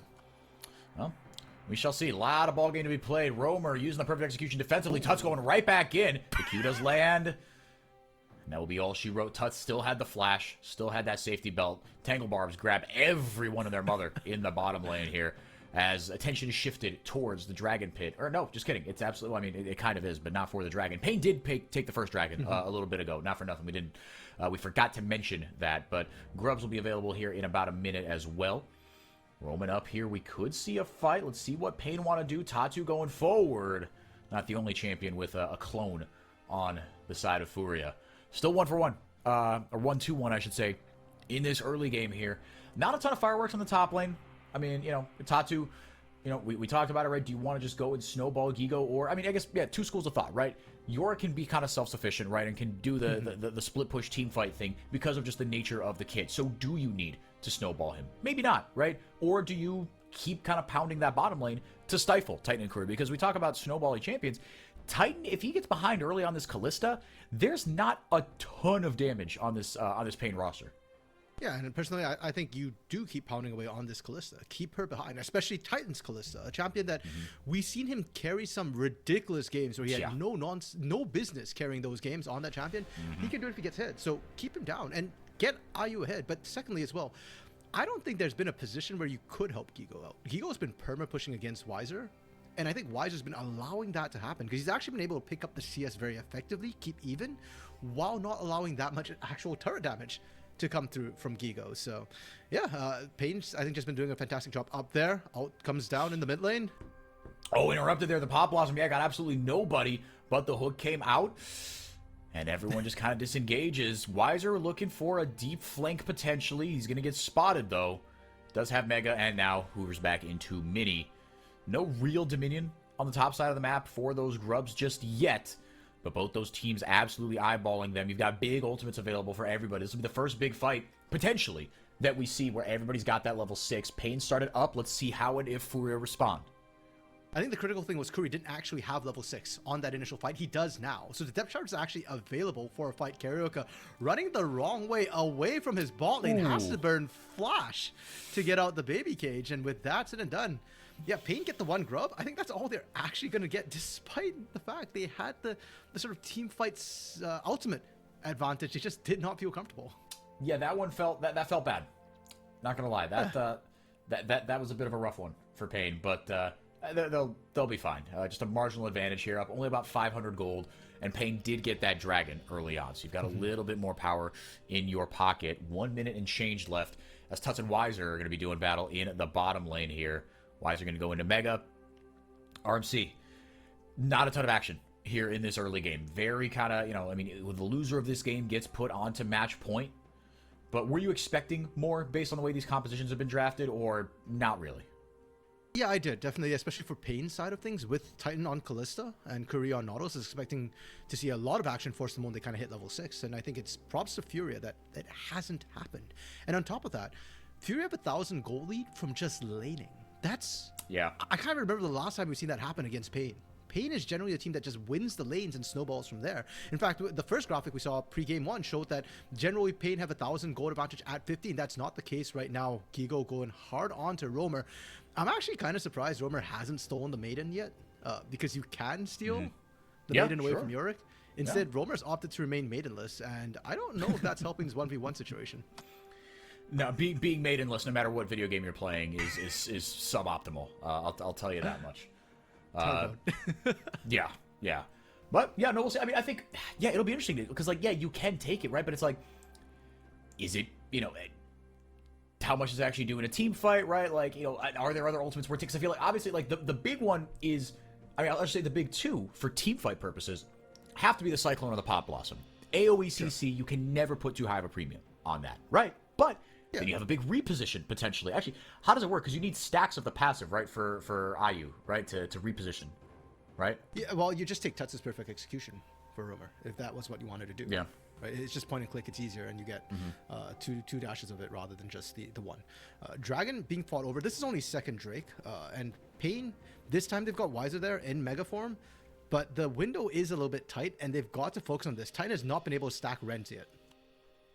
No, we haven't seen that big one yet. Karyoka able to secure the dragon, getting hoovered out with the Fate's Call. Doesn't know where to go with that. Big gnarl. Do you ever get the CC down onto Tuts? But not much else. Very much Roamer. Just defensive. Roamer is going to be fine. Yeah, Roamer looking for the flank, has to back out on that play. And he had the Cyclone ready, like you were talking about 4-4, but just couldn't quite find the angle because Weiser with his last breath of Mega, finding the wall stun, but very, very far away. And when all said and done, paiN get the objective. But I feel like I say this every single game. I don't know if that's the objective they were looking for. They wanted kills, they didn't get that. And now Titan, again, Maidenless, no choice. This one, he has no ability to steal the Maiden. Just got bopped by Giga. Yeah, he got he got bonked.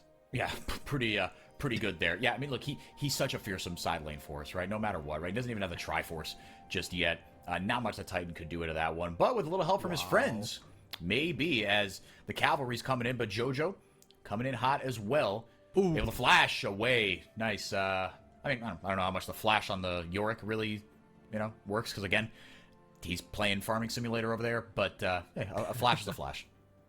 Fair enough. And more importantly, he just doesn't die, right? And he's attracted so much attention as well. Roamer had to roam down, and now Blossom doesn't land on JoJo. Yep. Yeah, Roamer, kind of wrong place, wrong time. Able to flash away. Gigo, bonk, gets that empowered Q down. And now, Ashley might be able to take him. I mean, look, with a minute left, I think he can knock his tower down. Yeah, I fully agree. The wave is about to come in as well, and I think for Furia, best case scenario, for Gigo specifically, best case scenario, and paiN is kind of fallen into the trap of a Yorick, right? You need to find the right lane assignments to go up against this Yorick, and right now, you can't have your Kalista try and do it, not 1v1. And unfortunately, Roamer is kind of far behind. That death is really, really bad, because now you need Wiser to deal with Gigo. He's the only one who can do so, and it feels like it's too little too late. Gigo, up a kill, up a turret, Wiser's playing catch-up, and if Wiser hits the point where he can't handle Yorick at that point, then maybe split push actually becomes a potential win con. Maybe, I know it's a stretch, but it feels like it's almost possible. Well, it's certainly getting there, right? I mean, we're leaning that way, right? All of a sudden, right? Look, anytime the Yorick gets picked, right? Like you said, it like we were talking about, it warps the game so much, and to take it that early and to take it blind, right? Especially when the Kaisa Nico was your B1, B2, right? You build the composition, it seems like, in such a way, and you see the turret plating gold there, 1,000 to 0, essentially. And yeah, a third of the lead, 3,000 gold lead at 14 minutes. Yeah, all of a sudden, right, things open up a lot more with this early game lead. Wiser in a lot of trouble. Yeah, don't blow anything. He's got nothing to do. And now you get the feats as well. So Furia, little by little, just coming out ahead. I might have to eat my words here. I don't think paiN, they're not going to get... I'd be surprised if they get tonked here, but Furia are doing their best paiN from Game 2 impression. It's been kind of front to back, lights out. Yeah, and unlike Game 2, Game 2 didn't really feel like Furia could do much, unfortunately, because of just the way Sound interacts. Hold up, Ayu? Yeah, paiN looking to get a big old pick there. Ayu, the Ignite will chew through him. Karaoke just smites him down, says absolutely not. We are not letting this one get away. They needed that. Yeah, that was not a kill steal. That was a straight-up kill secure. That could have been very, very bad. Yep. But in Game 2, Furia couldn't do anything. Whereas here in Game 3, paiN can do stuff. They're just not doing it right. And unfortunately for them, look, Wiser opted for the Gnar. He knew what he was getting into, and he didn't go for a straight counter, which is normally the best way to handle Yorick. Instead, he wanted something that could do both. And that means Team paiN has to teamfight. But they're not teamfighting enough. Oh, no way they lose Herald here. Yeah, surely not. Able to sidestep the dredge line is Tuts. Able to grab the perfect execution is Roamer. And now they do grab that Herald. Yeah. Do Furia. So now able to potentially break this one open. Only one tower, though, in these first 15 minutes, right? It's just been that bottom lane tier 1 that, you only got because Roamer decided to go on a side quest with no backing. Yeah, and that's really, really rough. Not only are they going to get the Herald, they're going to get another turret up top. Gigo almost took the inner bot lane turret as well. paiN are falling into a massive gaping chasm right now. 16 minutes, 3.5k gold advantage to Fury. And the most dangerous part is it's not sitting on the Yorick. Normally with the Yorick, if the Yorick is getting hit, all the gold's sitting in that one lane.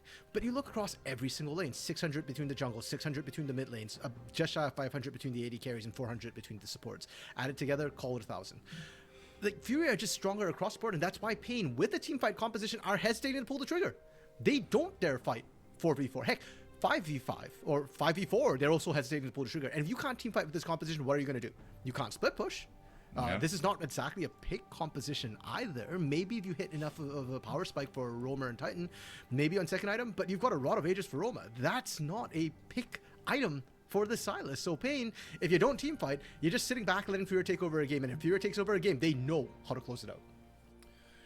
Yeah, 100%. No, that's one thing that they have proven. I mean, not with maybe the kind of certainty that you'd like to see from like a number 1 team, but absolutely good enough, right? And that's why this series is so fascinating, because Furia, the foundations that they lay are so stable, the most stable in the league. I think you and I would both argue, but it's it's not quite that easy to just just close it out, right? You have a lead 5-head into a team like paiN, especially that if nothing else, right? Yes, they team fight better in the late game, but there's so much experience on this roster. There is a combined, I mean, what, 1, 2, 3, 8 titles, 9 titles on this roster for paiN Gaming.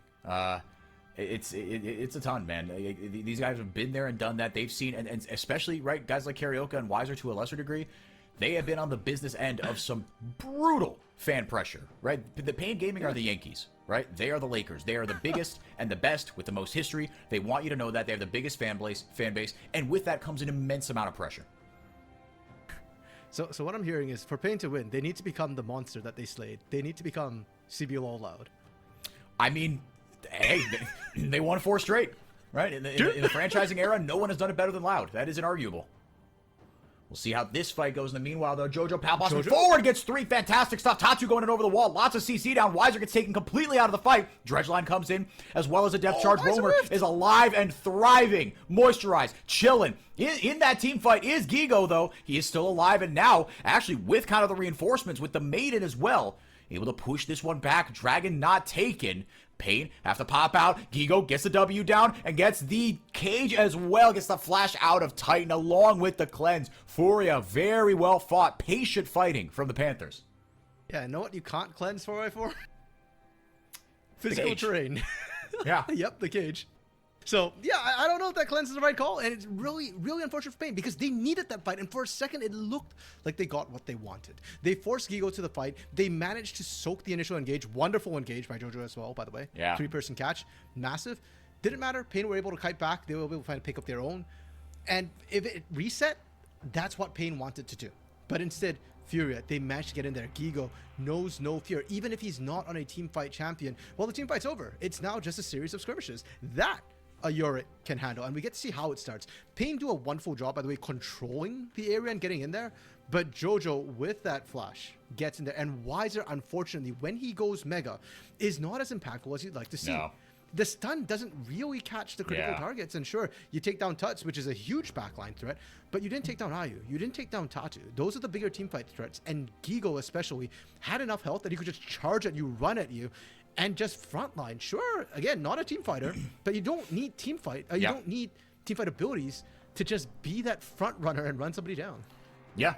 Yeah, no, especially when you've got a little bit of gold in your pocket, right? And when you're taking kind of these sloppier, more uneven fights. As Tatu on the board again. Karioka gets a kill right back there onto Tuts. Karioka goes down in the end, so it's a 2-for-1 in this skirmish that breaks out in the top lane. Furia trying to press this advantage. 2 towers to 0. They're trying to make it 3, RMC. And they will be able to do so. Titan and Curry cannot stop this whatsoever. Wiser still in that bot lane in Meganar form, but now Mini. So he can't even go and relieve pressure up top. Can we call it 4? As Ayu's going for mid-outer as well. Holy forever. We were in a replay, and we came out and feels like gold lead almost doubled. Yeah, I mean, it essentially did. Wiser getting something done in the bot lane tier 1. Trying to get something back here. Yeah, but Furia taking a little bit here at all these skirmishes. We'll see how they're able to snowball this. They're able to get something in that top side. So we're going to get a replay of how this one started. Yeah, started out as just a pick, but then the cavalry showed up. Yeah, and unfortunately, I really don't like the way Karioka actually flashed out of that situation, because he ends up giving himself to Ayu instead. And granted, he had no vision, so he didn't know Ayu was you were taking a gamble there. Yeah, but I don't think he was going to get out. I think you're just better off just dying, saving the flash potentially for Nick's play. Not that I really think it's going to make a difference when you're in a 5k deficit right now. Furia, again, they're just fantastic at snowballing leads, and you can see that with this gold differential graft, right? They get small leads, and it just keeps on growing, and unless they fumble at a huge major objective, and I'm talking like Elder or Baron, not even this Atakan, I don't hold out that much hope for paiN being able to get back in this game. It almost feels like it requires an error from Furia at this point. Yeah, look, which is not out of their own possibility. Again, this roster is very green. With these leads, they tend to close them out, but stuff happens, man. This is a grizzled old team you're going into. Sure. In paiN Gaming. This is, I mean, this might be the most important moment in the series right now, right? Can Furia, with a good size but not gargantuan, not blowout territory lead, into a team that are objectively better and more experienced, can they close this out? Because that would be just a massive feather in the cap, if nothing else, of Furia. But paiN, they are not above guerrilla warfare tactics to try to catch someone out. They will not, though. Tatu played that very intelligently, not risking his full body for that. As the Atakan will be where the next battle lines are drawn. Let's see. Tatu goes right in, just kind of poking around on Karioka. Clone goes in as well from Jojo. Which monkey is it? They both have clones. One of them is a clone. It's all very circular. Whose clone is that even? Exactly. Yeah, I don't know. Fair enough, yeah. And that's one of the annoying things, and why I'm struggling to hope for paiN to be able to make their own way back into this game, because normally paiN try and ambush them, as you said, guerrilla warfare. You can't do that against Nico. Nico's clones can be used to scout things out very, very effectively, and that's why paiN can't really set out ambushes. Tatu's clone, not quite as good for scouting, but very good for getting him out of danger. Right? If you want to go for him, his clone comes with an invisibility as well. So very often we see misclicks happen when the clone is used and then you go invisible, and then even if you point and click the wrong thing. Gigo takes that upper side turret as he's pushing in. Is now just rotating mid. Holy crap, he takes it fast. Yeah, that is a lot more than I thought you were going to get. Romer able to clip one there. Jojo going in, getting another on the other side. But as the tower goes down, TP comes in. Tuts now joining the fight.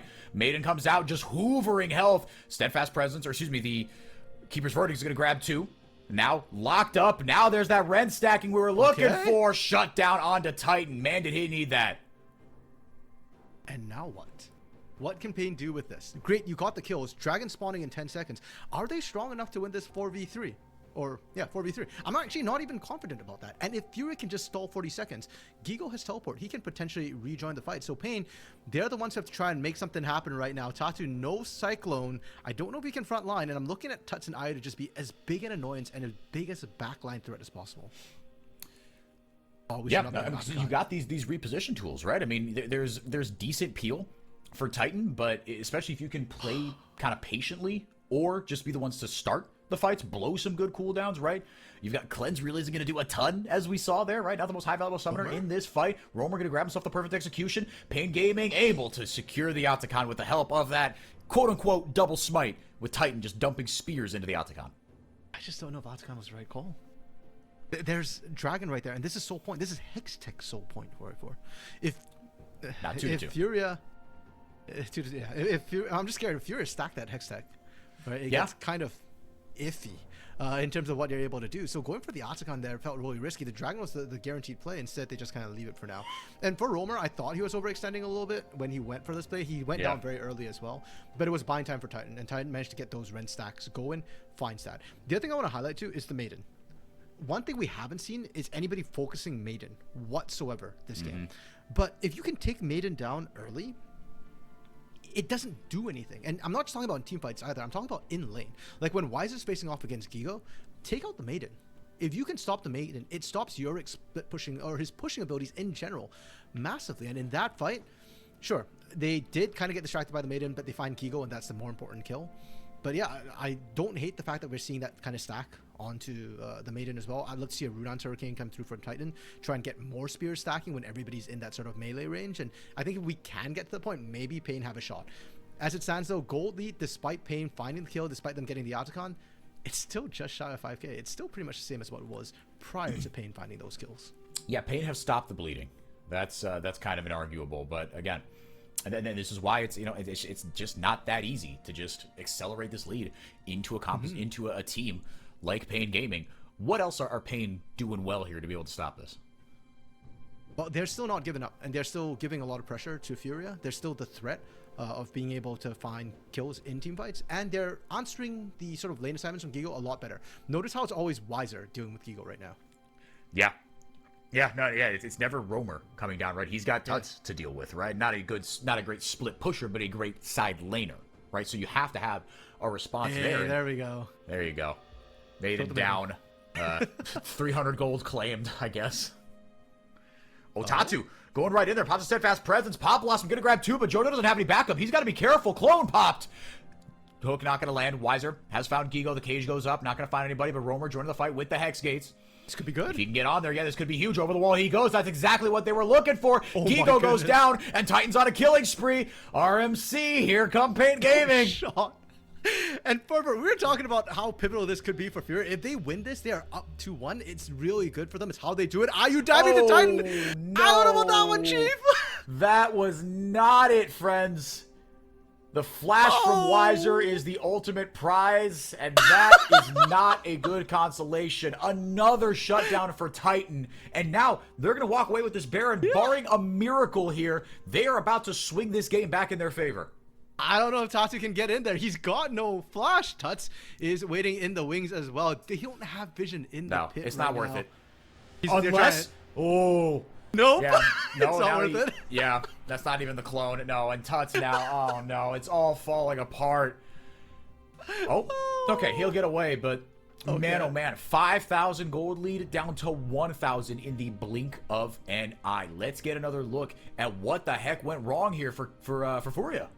And we said before, Furia need to throw the game. They did by going for the Poppy without your damage dealers. You have Tatu and you have Jojo. It's burst damage against a tank. Somebody who can even stop the engages from coming through. And because they blew so much and didn't kill Carioca, Titan, Roamer, Wiser, they had blood in their eyes. They smelt it in the water. I don't care that I use the Kaisa, it's paiN with the killer instinct, and he just run them over. This part too, this is just throwing bad after worse. If you're going to try for the hero play with Tuts and Tatu, you wanted Ayu with you to rain down the poke. But Ayu instead thinks, oh, I've got the kill angle. Do you?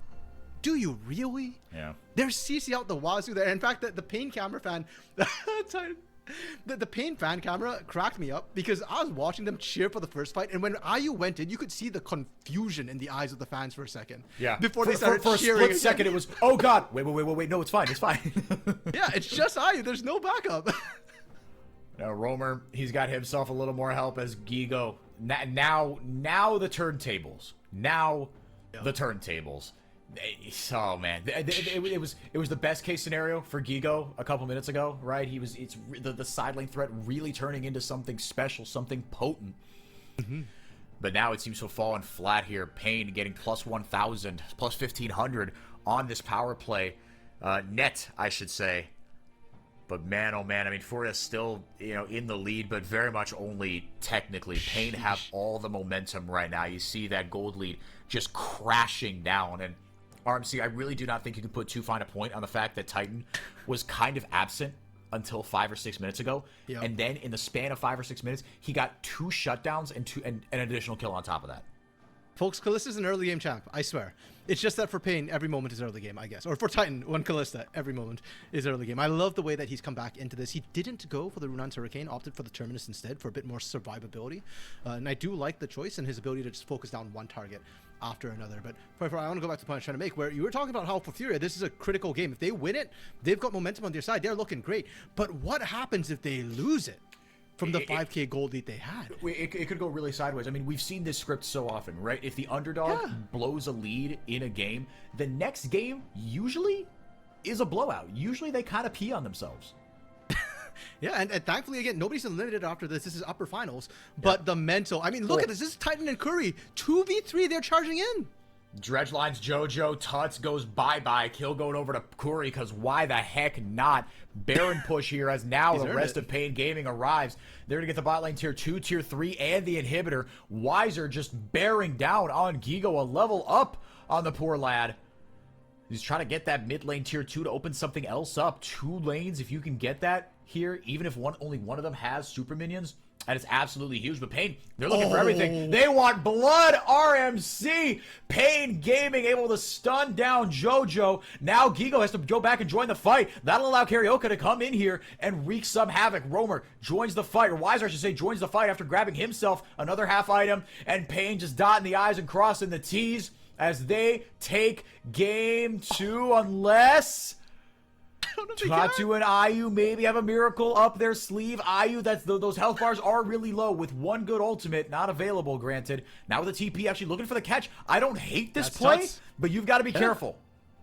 Do not leave Titan behind. Do not leave. Oh, the flash where Titan gets out. A flash over into the Hextech gates and paiN. That, more than anything else, right, feels like shows me the synergy paiN had. The way they ran together, clicked the Hex gate together, and even Titan with the last second flash gets out. paiN get everything. Furia are left with nothing. And even on that Nexus push, that shouldn't have happened. That shouldn't be allowed. They were pushing it. Their Baron buff expired as they were taking the inhibitor tart, and they just kept on rolling. But they knew they were stronger. They knew they had the advantage, and they just kept going. So now, Furia, this base could be very easily backdoored by both Wiser and Roamer. And Furia have to keep that in mind when they go for the next objective. There's no Elder for them to flip. There's a Soul at best, but that's not enough. I do love this as well from Carioca. They knock back Tatu, and who's left? Jojo?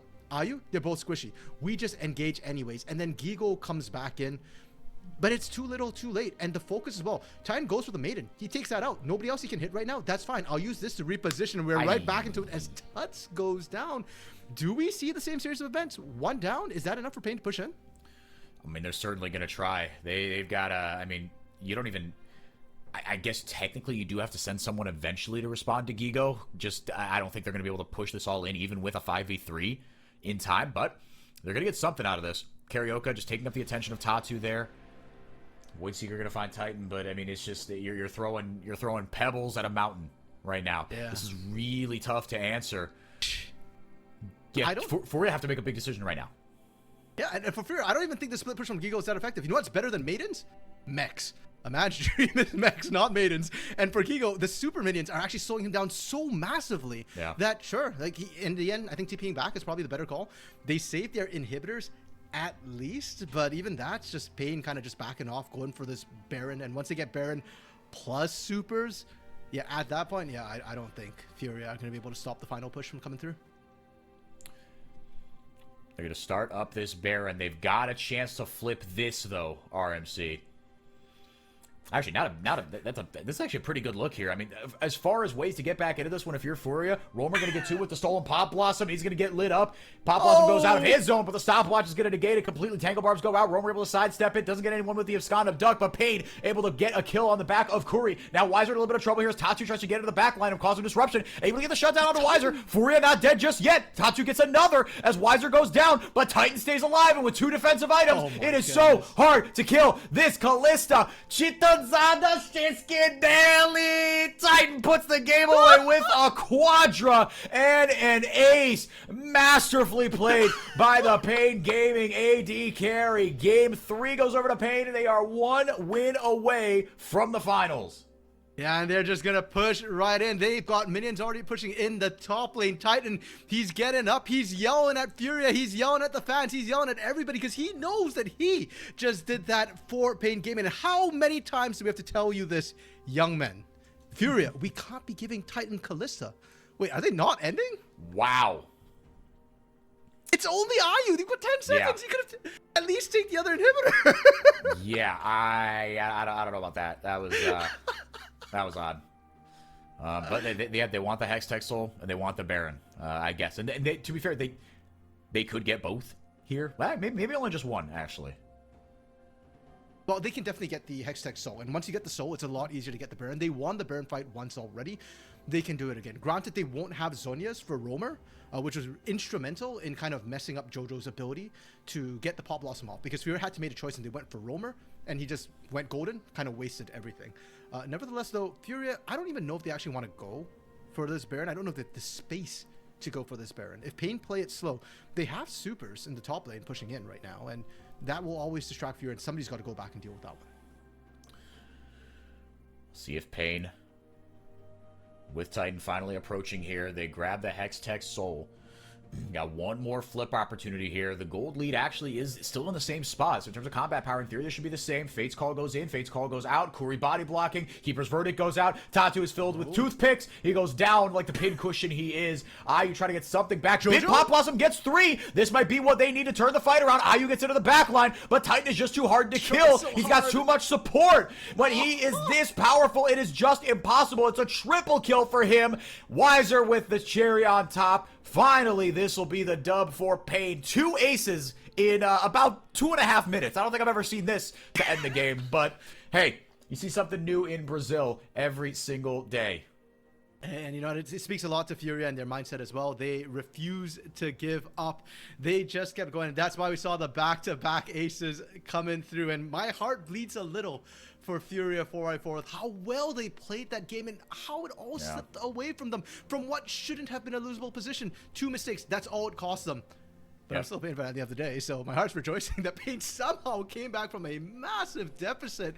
They've got momentum riding on their side, and there's a reason why the final kings of CBLOL are the favorites here in Split 2 of the LTA South. Yep, they're the favorites for a reason. When you come back from a deficit like that again, it wasn't like some insano comeback. It was still doable, right? But you got to punish some mistakes. You got to put yourself in a position to catch those throws. Furia, they fought valiantly there towards the end. That second to last team fight, I thought they might have a chance on that one. Big old ult from Tatu. JoJo got a couple of huge Pop Blossoms off, but It was just too much. And Romer had himself a much better game this time around as well. But Titan, man, I mean, look, he had a lot of support, but what a game from him on the Kalista, man. Yeah, and I believe we've been told as well that in chat that they could not actually end on that first fight because of the turrets respawning. It doesn't show properly on Spectate, so they couldn't actually have ended, so they needed to reset anyways. I still maintain they could have taken the inhibitor at least in the mid lane. Well, hold on, wait. So the Nexus tower respawned?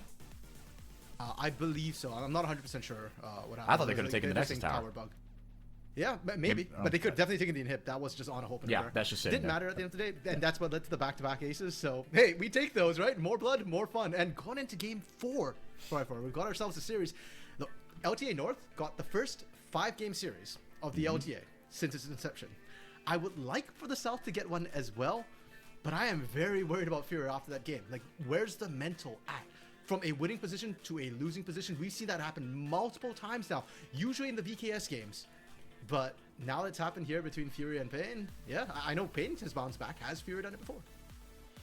Yep, we will see. This is now we're going to find out a lot about them, right? We knew that paiN could bounce back. I was expecting a paiN bounce back, but now Furia. Yeah, we're going to learn a lot about these kids, especially when, I mean, it'll be interesting to see if the fact that they don't have their back against the wall here, that this is the upper bracket, whether that's a boon or a hindrance. But we'll find all of that out in just a little bit. Game 4 coming at you when we come back.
Welcome back, everybody. On the brink of being bounced into the lower bracket, Furia face a 2-1 deficit in this series. paiN with a nice comeback victory. Good for the soul, I would say. A blowout in game 1, or in game 2, I should say. Furia taking game 1, but in game 3, paiN Gaming proved their mettle. RMC, what did you like most about that? Was it just the Titan Callista, or what stood out to you from there? Because we've seen paiN do it all at this point, right? Especially with this roster. They've won titles, they've had some lows, they've had some high highs. What stood out to you here in game 3? More than anything else, it's not even so much the champions or the draft that happened. It's more just the mental that I'm really appreciating from paiN Gaming. The fact that they were down 5,000 gold in a position where it felt like they couldn't come back in. Gigo was just Thanos up in the side lanes, and just nobody could answer him. Weiser could barely hold a turret. But when the chips came down to it, as soon as there's any sort of mistake, that team snapped back. That is not like Loud necessarily. Not would team fight their way back in. But paiN, the experience of knowing, okay, there's a mistake here, we know how to exploit it, we know how to crack it, and most importantly, we know how to stop a snowball. And that's not something a lot of teams in the South can say. No, it's much tougher than it looks, right? And look, paiN is a very grizzled veteran team, right? But Furia, they also, I mean, again, there were a couple mistakes that they made, right? Kind of over chasing a little bit. I'm not even to say it was uncharacteristic of paiN of Furia, because they have good macro and good like objective setup and good, lane assignments and all that good stuff, right? But this kind of, when the game gets nebulous like that, right? That is where, and it's not even, I'm not gonna, not to rag on Furia. A lot of good teams can't do that part of the game well, but that part of the game is what separates the good teams from the elite teams. And Furia, just be it that sixth sense you don't have from experience. I chalk that up to just experience, if nothing else, because I think there is kind of the sixth sense you have with playing League of Legends, right? Of like, again, just how often you check your mini map. I haven't seen so-and-so in a while. I dropped a ward here, but I don't know, right? I'm pushing forward. You kind of know in your gut, this is a risky play, right? But they got punished, kind of rightfully so. Yeah, and unfortunately for them as well, you don't get this sort of experience very often. How many times have we seen Furia get a lead and then lose it? Right? It's incredibly rare for them. So they get the practice getting those leads. We've seen that time and time again. I think Thinkard has done a wonderful job coaching these young players into knowing how to do that. But when the tides turn, you don't get that in scrims quite as much to be able to play through. So now on the stage, they're getting a first taste in that, and it's been a very, very bitter taste. But tell you what, 404, I don't want to see them hesitate. I want to see them continue pressing in with the advantage they've had so far, because despite the fact that now paiN are 4 and 3 in terms of their wins against Furia this split, again, they're not easy wins. They're hard-fought wins, and a lot of them could have gone either way. Yeah, no, absolutely. I mean, this has been a really great series, and this has been kind of what we hoped for and what we thought. I hope we get 5 games of this. I think that's what everybody's hoping for. And that would, if nothing else, because that would require quite the bounce back from Furia. Like we said, we knew that paiN is a team that got punched in the mouth, and okay, they bounced back to the tune of a beautiful game 2 blowout, but now Furia, we're gonna learn a lot about them, right? Again, does the fact that they're in the upper bracket change how they handle things, right? If you're an elite team, the answer is no, right? It's an annoying cliche, but you treat every game the same, right? Oh, we're just playing, we're not focused on our opponent, we're just gonna play our game. All these disgusting, stupid athlete cliches that drive me insane, but that is kind of how you have to treat it, right? Control what you can control. As we see the damage graph and the gold graphs and all that good stuff from last game. Titan, unreal game. 34k damage for the Yorick. More than I thought. Yeah, and a lot of that was because Gigo was Thanos for the bulk of that game. Even in teamfights, he was still doing a lot of damage just because of how far ahead he was. What surprises me, or not surprises me, but what stands out to me, I suppose, is the amount of damage being done. The fact that, sure, Gigo did a lot, but for all that Furia controlled most of the game up to, what was that, 27, 28 minutes there, where everything fell apart, paiN actually did more damage across the board. They were still able to pump out more, and that tells me that paiN was winning team fights even when they shouldn't have. Even when they were losing to Furia, let's not forget, there were moments, there were team fights where it was like, okay, paiN is actually trading equal, despite being down 5,000 gold, 3,000 of which of that was being spread across the rest of the team and not on Gigo. So that's a 3k gold lead in team fights that was breaking out, and Furia still quite weren't able to do that. Now, I think a lot of that's a function of the draft. They've got the Wukong, they've got the Akali, actually, no, that's not true. Wukong is a good team fighter. Akali, not so much, though. And even IU on the Kai'Sa did struggle, I think, to have the same level of team fight impact. Going to game 4, is it time for Furia to just say, okay, look, we know we're good. We know Thinkard likes his fancy drafts. Do we just go back to the old LTA South proven wombo combo AoE team fight? Like, just pick the Sejuanis, pick the Skarners. Yeah, Sejuani, Skarner, Maokai, all still on the board, right? And I think, if nothing else for ease of execution, then we might see Furia just resort to that, right? Just, they're going to get side selection this time around, so we'll see if they yoink one of those high-prio junglers, B1. I wouldn't be surprised if they did, but again, that leaves one of them in response for paiN Gaming to draft, I imagine, on the red side, as we do finally get in a draft, and indeed, those will be the sides. And RMC and I were talking about this kind of off air, and I wholeheartedly agree with him. The new band graphic that they have is so good. Because it shows you it's intuitive, it looks clean, none of this grayed out portrait nonsense. It tells you exactly what was picked and when and why you can't pick it anymore. It's gorgeous. Fantastic work, whoever came up with that. And I like it in the role order as well. Really helps you visualize like where things went. So it's like, okay, we know it's a Galio top, not a Galio mid.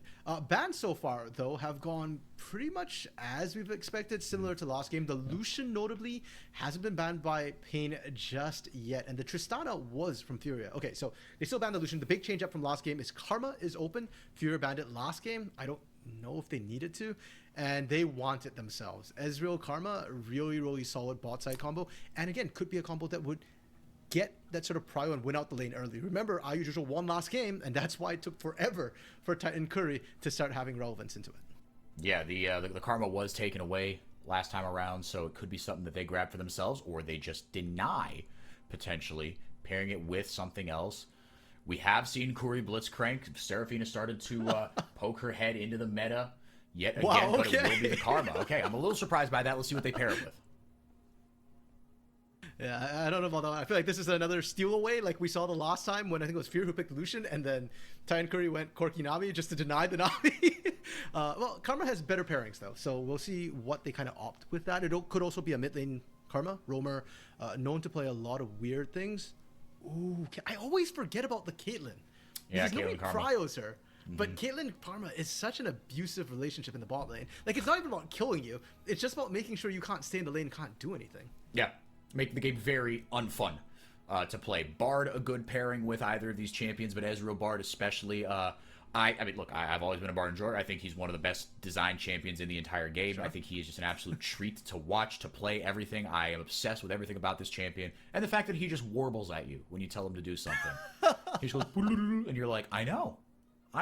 Don't look at me like I don't know, because I know. Does he have eyes? Does he have a face? I don't know. Right? It's sort of like Bard's face is like looking at a car, right? And how like the headlights and the grill are sort of a quote unquote face, right? Okay. But like Bard doesn't actually have a face, right? Those aren't his eyes and a mouth.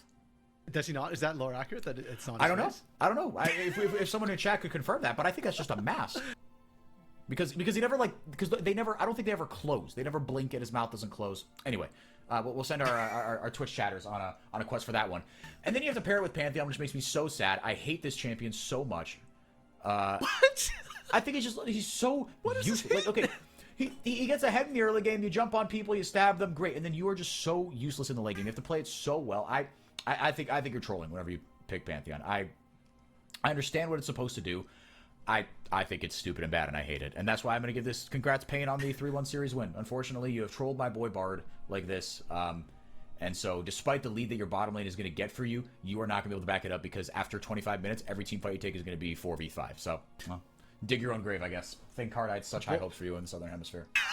Bold assumption that they're even going to get a lead with the Pantheon. I don't know. Caitlyn Karma's kind of scary, and Sejuani They better. That's the bare minimum. Otherwise, I'm right. I'm being dramatic, but I'm right. If they don't get a lead. I'm looking at Tuts. I think this is a game. When you pick Pantheon for Tatu, you need a winning lane. You need a crushing lane. And I'm sorry, Ezreal Bard does not say crushing in the abusive relationship that is a Caitlyn Karma. So I'm looking at mid lane, where Tuts has been known to play assassins. Things like maybe a Zed, albeit probably not with this composition. You need a bit of magic damage to come through. LeBlanc is another champion that Tuts has been known for, and I think has poked its head out once or twice in competitive as well this year. So I do want to see a kill lane come through, and also Gigo. Gigo should be on a carry. They took the LeBlanc. They know. LeBlanc got banned by paiN Gaming. Yeah, which, hell yeah, first of all. Camille getting taken away as well. So we will see. Yeah, the Victor, that's been banned a couple other times. Yeah, we'll see what but I think the strength of this draft is going to come down to, I mean, look, and you've weighted the two solo laners, right, kind of B4 B5, so that if you're going to pick Pantheon, give yourself as much flexibility as possible in draft to pair it with a lethal combo, because that's what you have to do. So I guess I'll give Furia some points for that one. Aurora has been popping her head back up a little bit in these last kind of couple weeks. She was forgotten about kind of the second half of Split 2, but she is back in the LTA North as well. We've seen her a couple times. We'll see where Romer wants to go with this. I suppose it could be Weiser as well, right? Could be Aurora top. So leaving that as a flex R5, I really like as well. Yeah, neither of them have actually played it for paiN Gaming. It's not really a champion that fits the team fight style that they like to play, generally speaking. And I wonder how much of this is actually deny away from Tuts. Because we're talking about things that can pair well with the Pantheon, and you need magic damage on the side of Furia. Aurora would have fit that bill, and that's far more a touch champion to be able to play. It's not terrible, though, with the Sejuani as well. I mean, you can still kind of just play straight front to back. Gigo with the Cassante. Now, that's another champion who's kind of been rearing up a little bit in that top side, hence the Camille, hence the Jack spans.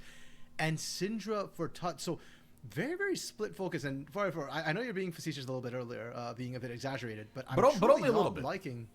Yeah, I'm not liking where this Pantheon's coming in. I'm not sure which lane necessarily you're going to, or who you're trying to snowball. Like, sure, you can do the stun combo in the mid lane with Syndra. I was going to say, that's kind of it, right? But, yeah, exactly. And she's not old Syndra where she bursts you at level 6 now. She needs time to skill up, and I guess Pantheon can buy you time, but it just feels like they're two ships tonight that don't quite meet.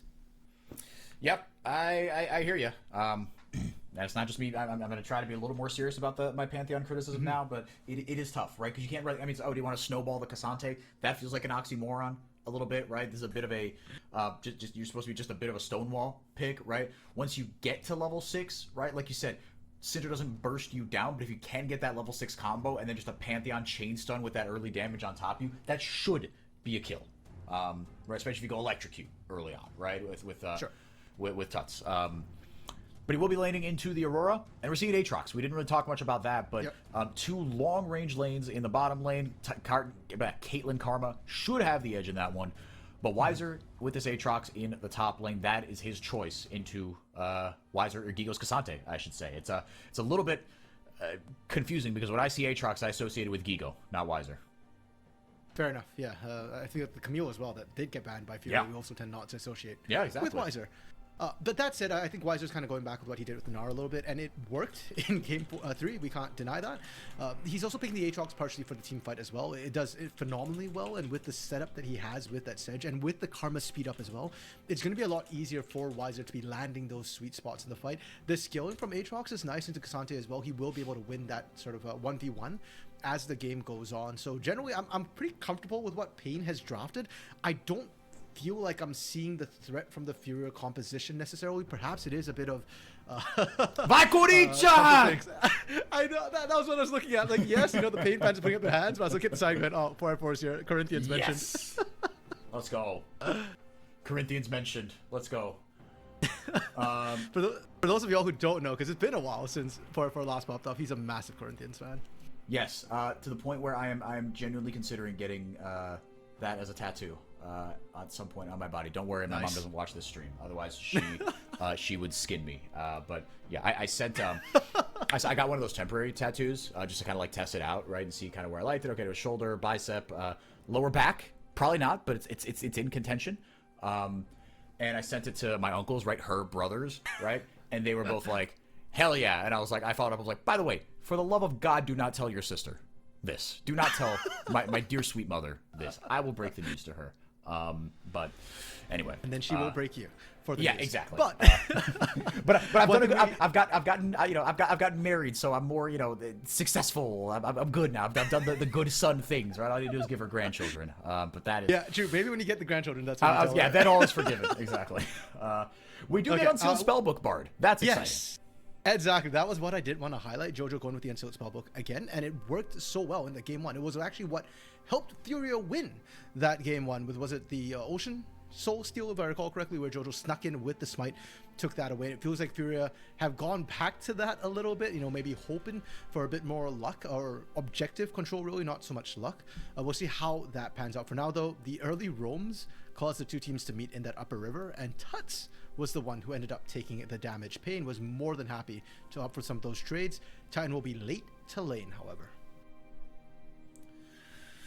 Will be a little late. He went Ghost Flash this time, and with enough range. Okay, fair enough, right? But there's a good amount of hard CC in this composition, so we'll keep bringing up the cleanse thing until you guys yell at us, and even then, maybe not. But yeah, just a little bit further ahead here, JoJo able to grab a bit of a stun there onto Titan. But yeah, there's a big game here, RMC, right? Furia, how are they going to respond to throwing away what was a winnable game? It wasn't a cataclysmic throw. Again, into paiN. They are clearly the best team in the league. They're showing it right now. But Furia are the only team that we really believe can challenge them. Oh my goodness, Sheesh. Romer, nasty Aurora combo. Takes Tuts to an inch of his life. And that's one thing we haven't really seen this series, is Romer actually winning lane against Tuts. We talk a lot about the experience of paiN as a whole, but Romer's the young buck on this team. He doesn't have that much competitive experience. It's actually technically his first Tier 1 debut as well this year, same as Tatu. And Tuts has been winning out with virtue of his experience, and this time he's losing to the Aurora. I wonder if that changes things. I'd expect Tatu to gank soon, if not to equalize the lane or just flat out kill, at least just help out Tuts and set Romer behind. But if he doesn't and Romer keeps winning out, that's a wonderful part for paiN to be able to play through if their weakness gets short up. Yeah, we'll see if they can take advantage of that. Yeah, Tuts, CBLOL champion. Tuts, never forget, with Parang, Wids, Does, and Seos. What a roster. That's my favorite roster to bring up, because it's such a CBLOL Mad Lib. It makes me very happy when I think about them. But yeah, but it seems like paiN are bad. Like that tweet down there says, paiN Gaming voltou a jogar Legends. They're back to playing League of Legends. They're back. Don't worry about it. Also, love the fact that there are watch parties even for playoffs all around the country. That was something else we saw in the tweets here, as Gigo and Weiser trading some blows here. Yeah, but all around the country, in movie theaters and stuff like that, they've got watch parties going. Because God knows these fans, they will show up and they will show out. Yeah, it's like, I mean, it's the same problem you run into here, right? It's a big old country. The arena can only be in one place. Despite what the LPL might try to tell you, it is a lot harder to get arenas established in other parts of the country than you might like. That's not going too well for them right now. JoJo taken very, very low. Tether goes out. And paiN and oh my goodness! Oh, the 90 caliber net almost gets Ayu. JoJo drops the heal to bail him out. Wow, so close. I thought one more auto was going to do it there. But Weiser not able to get it down. But every lane for paiN going swimmingly right now. Yeah, and sure, the CS numbers might not show it, but the amount of pressure they're putting no, exactly. JoJo got interrupted on a couple of bases too. So yeah, this Caitlyn Karma lane kind of showing its strength. Gigo, yikes. And Gigo can't even bait in this situation. Like, we see Tatu, the wonderful observers of Brazil are showing us that, hey, Tatu is waiting in the wings. Yeah, he's not there for any sort of kill threat. He's there to try and make sure Gigo doesn't die from Weiser playing aggressively and getting all this pressure up there. And Weiser can just stick around as well. He's got TP. If Gigo teleports to that lane, which he's not because they're doing a lane swap, but even if he had, right, Weiser just trades his health, goes back, and then TP's right back in. And for the first time today, it's not paiN with the lane swap. Furia are doing it to try and protect their lanes. Yep, they said, we have had enough of this. We want out of this matchup. Yeah, that Caitlyn Karma did exactly what the doctor ordered. And they're going to have a root of surprise waiting for them, because up on the top side, guess what? Titan and Curry swap immediately. Weiser wasting no time getting the TP down. paiN moving like a well-oiled machine. But you know what, RMC? I'll tell you what. It's a good thing paiN have a Pantheon. It's a good thing paiN have a Pantheon on the other side. Secret mission, right? No. Tatu actually could mess up these lane swaps when he hits level 6, right? With the Grand Starfall. No, and I mean, again, I'm being a little facetious, but when the lanes are pushed in, that does make it easier to get, right? So we're hoping for a response from him. Yeah, and right now, Tatu's just been power farming. He's not looked for any ganks whatsoever. Granted, again, I didn't think his lanes had great gank assists for him. I don't think he's got lanes which can really abuse his point-and-click stun when he actually gets in there. So he needs some item for himself. He needs his lanes to get some items as well, so he's got any kill threat. I'll be honest, even when he hits 6, I don't think his lanes are best for it. You can see Ayu and JoJo aren't able to land the poke right now, and maybe the Gigo lane is one that you can look to gank. Gigo and Weiser have been trading pretty heavily, and you can already see they'll probably get down to half health at some point. So it's kind of just a waiting game for Tatu if that's the lane he's looking at. Yeah, exactly. And a couple big ultimates as well, right? At level 6, I mean, Weiser turns into a raid boss. Gigo turns into an assassin. So we'll see if they want to go for it here. Got the Thornmail going, does Gigo early. Fair enough. Really good pickup early on here. As now Tatu roaming up. Gonna try to take the long way. Good ward there by Titan and Curry. That might be what ends up saving them. Let's see. All right, there we go. Spotted. So not gonna be enough. Tatu has no idea, obviously, that ward is there. Level 6 achieved here. Tuts also has level 6, and so does Romer. to get between two worlds going. No objective to fight over just yet. Yeah, this game kind of sit on a powder keg a little bit right now. I love how there's two control wards, is that a control ward up there? Sitting, I think, yeah, that's control ward sitting, two control wards sitting up there in the bush as well in mid lane. Roamer and Tuts were like fighting over the air control wards in the bush, whereas topside, they're just kind of leaving that and just like, nah, we're good. The junglers were here, but neither of us want to leave lane to lose lane pressure whatsoever. And now, Ayu and Jojo, are they leaving the lane or are they just trying to get Grubs prio? Grubs will spawn in 30 seconds. I'm not sure they can kind of do anything necessarily at this point. Yeah, this early on, it's kind of tough. And I mean, Titan and Curry's still just bullying Jojo and Ayu. Jojo says, please get me out of this lane. The tether almost lands as well. And Jojo still takes the magical journey out, has to go right back up to help his laner out. But here comes the Grand Starfall. Shut up, 4x4. Pantheon's a good champion. First blood to Ayu. There we go, the perfect bait. And I guess that's what Furious Lane was looking for. It works out really well for them. They got vision control around the Grubs. They pulled Titan out. And remember, Titan refuses to run cleanse for some odd reason sometimes. Didn't have cleanse available. Ghost isn't going to save you there. And because of that, despite the fact paiN get the poke down, they got their lane pressure. They got the winning lanes. They're going to have to give up Grubs. And Karaoke getting Dragon almost feels like a consolation prize with how that series of events happened up topside. Yeah, no, I think that's fair. I see what you're saying. Still up a little chunk of gold here. Actually, nah, it's about even now. So, yeah, but all three Grubs going over to Furia. We get another replay here. Yeah, Tatu just wait in case of the overchase, but Corey with no mana, Titan with no cleanse or flash. Easy as you like. Yep, and I want to highlight where Karaoke was when Tatu ganked that top lane. He went for the mid lane instead at that point to try and get pressure, and he didn't really get much onto Tuts either, unfortunately. So, paiN, they made their choice, they made their bid, and they have to lie in it. Unfortunately, the bid is a little bit prickly. Thankfully, their lanes are still winning. That much doesn't change. First blood going to Ayu is not necessarily going to get an auto-winning lane. The Sheen helps a lot, but Titan's already answered with a BF sword, and the range is still an issue. You still can't match the Caitlyn, was it 650, 700 attack range? It's a lot. Yeah, like you can match range with your Qs, but that's a skill shot. They're not the same. And you also have to get past the minions, which is kind of a tough thing to do so far. Curry as well, I think, outranges Jojo in a lot of the poke. We are focusing a lot on the AD carries, but the supports are doing a lot of work. And I'm highlighting that now because Jojo has his ultimate available, and that's when Bard can actually start trying to make plays. Oh, yeah. Pair a Barret ultimate with a Pantheon ultimate, and it's effectively globals coming through. Yeah. Yeah, you got two huge global ultimates there, so you can buy Pantheon time to get in range, or you can, if you're Pantheon, you can get in there and set up an easier to hit ultimate for Jojo. So the outplay potential is really, really high for this squad right now. The game's still dead even, about 10k gold here. Gigo went all out. Weiser has not popped his ultimate, but now he does. As soon as that all out runs out, he's going for the kill shot. I think he should be able to here. He's got the Emerald Dash, going to come back up off cooldown. Will blow the flash. Roamer, potentially. Weiser going to take a couple tower shots here. Oh, this could get ugly. Actually, I don't know if I like this. Oh, no, my goodness. Just barely got out with his life. Props to Weiser for playing that within an inch of dying. But also, they didn't kill Gigo, and that's resources expended. Roamer had to roam up top. He doesn't have TP to help anywhere else out. And Furia, they're just able to send Gigo right back in with teleport. He's full health. He's fine. He's healthy. And we're actually seeing a lane swap because of that roam out, where Weiser has to now cover mid lane while Tuts gets to roam bot. There's a Grand Starfall, able to land and CC Titan. 100-0 goes down. Tatu, again, right place, right time.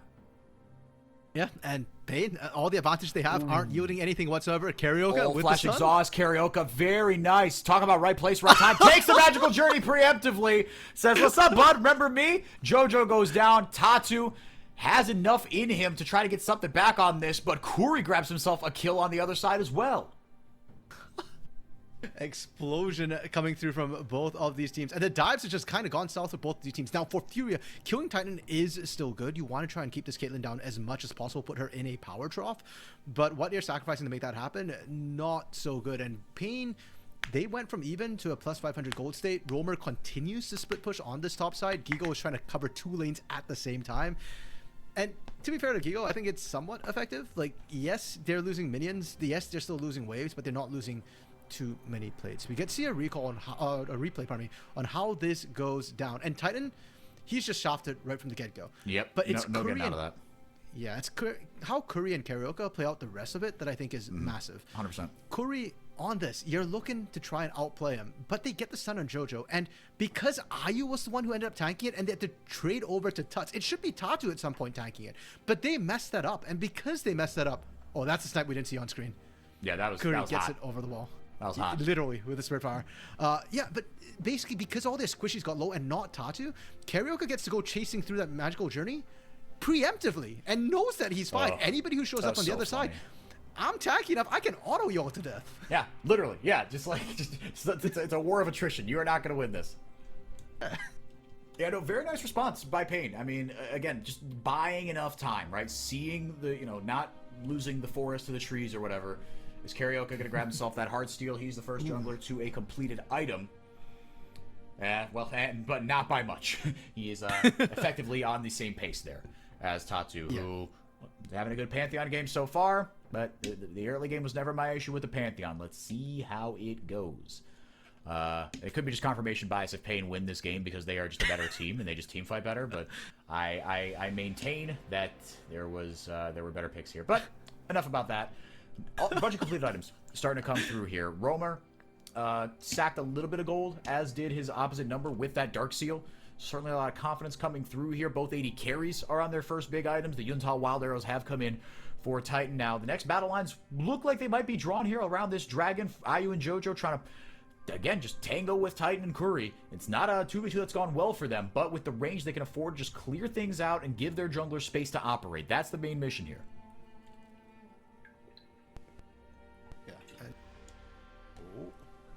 Okay, so the 2v2 has not gone well for IU and JoJo, but I think Fury as a whole has done well to make sure the 2v2 has never been really bad, hence why the CS is as close as it is. In fact, the kill actually gives IU a little bit more gold, but it's taking so much more resources from Furia to make this happen. And now that we are fighting around an objective and you don't have the isolated 2v2 where you can look for the gank, I'm curious to see how that goes. Gigo and Weiser tangoing up top.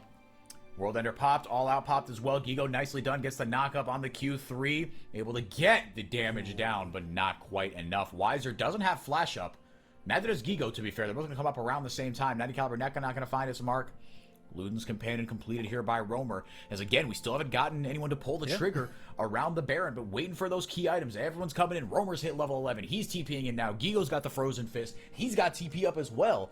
So both teams kind of waiting on a lot of things, and now finally Weiser gonna hoover himself into the bottom Gigo's river. coming too. Yep, but here comes Gigo as well. Tut's coming in from the top side as well. Titan Curry trying to enter through the tri-brush. Dragon going down. Here comes Tatu. Gets over the rest of the gang here. It might be a smite fight here in the pit, but Titan and JoJo, ultimate misses there. As the Tempered Fate not going to find his mark, but JoJo really low on health. IU going to throw out the True Shot Barrage. Tatu able to get in and get right back out, shielding backwards as Karaoke secures the Dragon for paiN Gaming. And I feel like Fury has forgotten why paiN does objectives. Not for the objectives. They're looking for kills. The moment IU and JoJo peek their head around the corner, paiN were like, we see hero, we kill hero. They get the Inferno because they forced out Fury, because they chunked them so hard. Tatu had to flash back over the wall. They weren't able to find anything, and this is the concern with the Furia draft.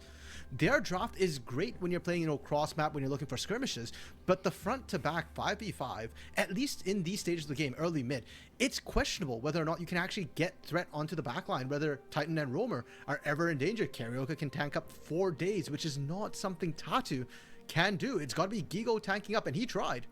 But paiN just largely played around the Cassante to great effect. No, well said. And I mean, team fighting around objectives is such a skill.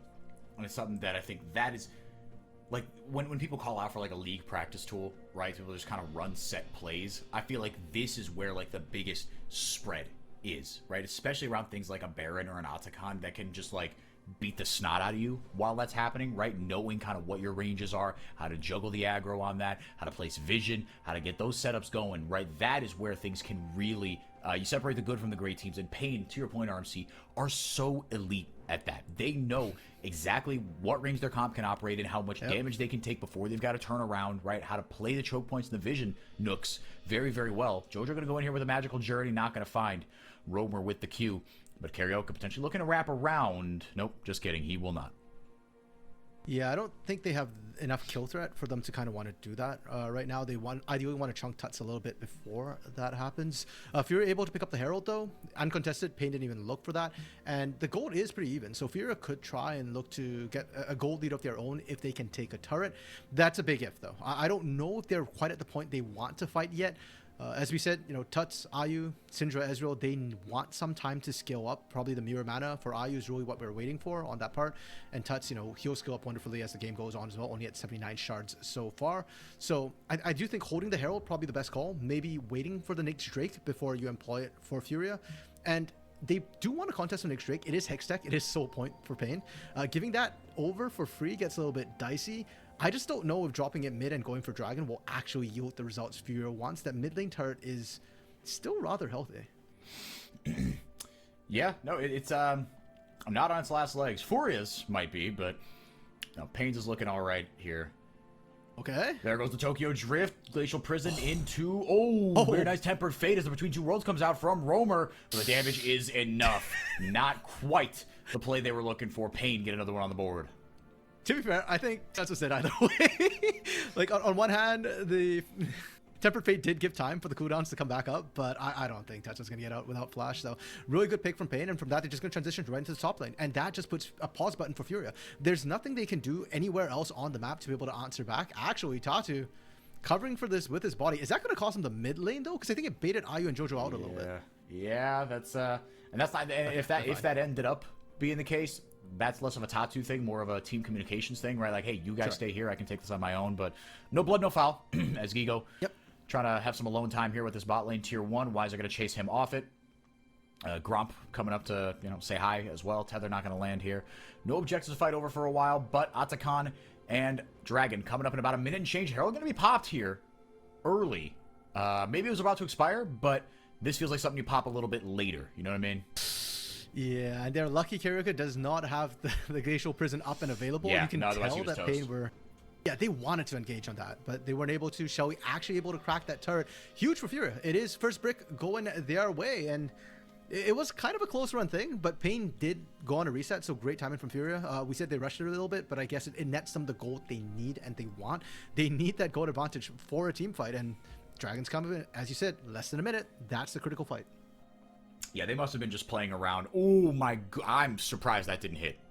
Actually, that is a small hitbox that did not find Roamer. But yeah, they must have been playing just around Karioka's ult, right? That it's like, look, we can crack this because we're not going to get engaged on. Yes, you'd like to use it to kind of force a decision out of paiN when the neutral objectives are up. Is Corey going to get hit with the Essence Flux there, but not able to proc the damage. paiN up 2-0 in terms of dragons as well, so they can afford to sack this one, but the Atakan's actually on the opposite side of the map, so you could trade it here, RMC. I mean, no mirror mana for Ayu. I feel like paiN wants to fight this. Yeah, and they're calling TP from Roamer to set this one up right now. So, looks like that will be the call, and yeah, fair enough. It's a big power trough here for Ayu right now, between now and when he's able to grab the rest of that item. So Karioka, body blocking up here, Titan and Kuri.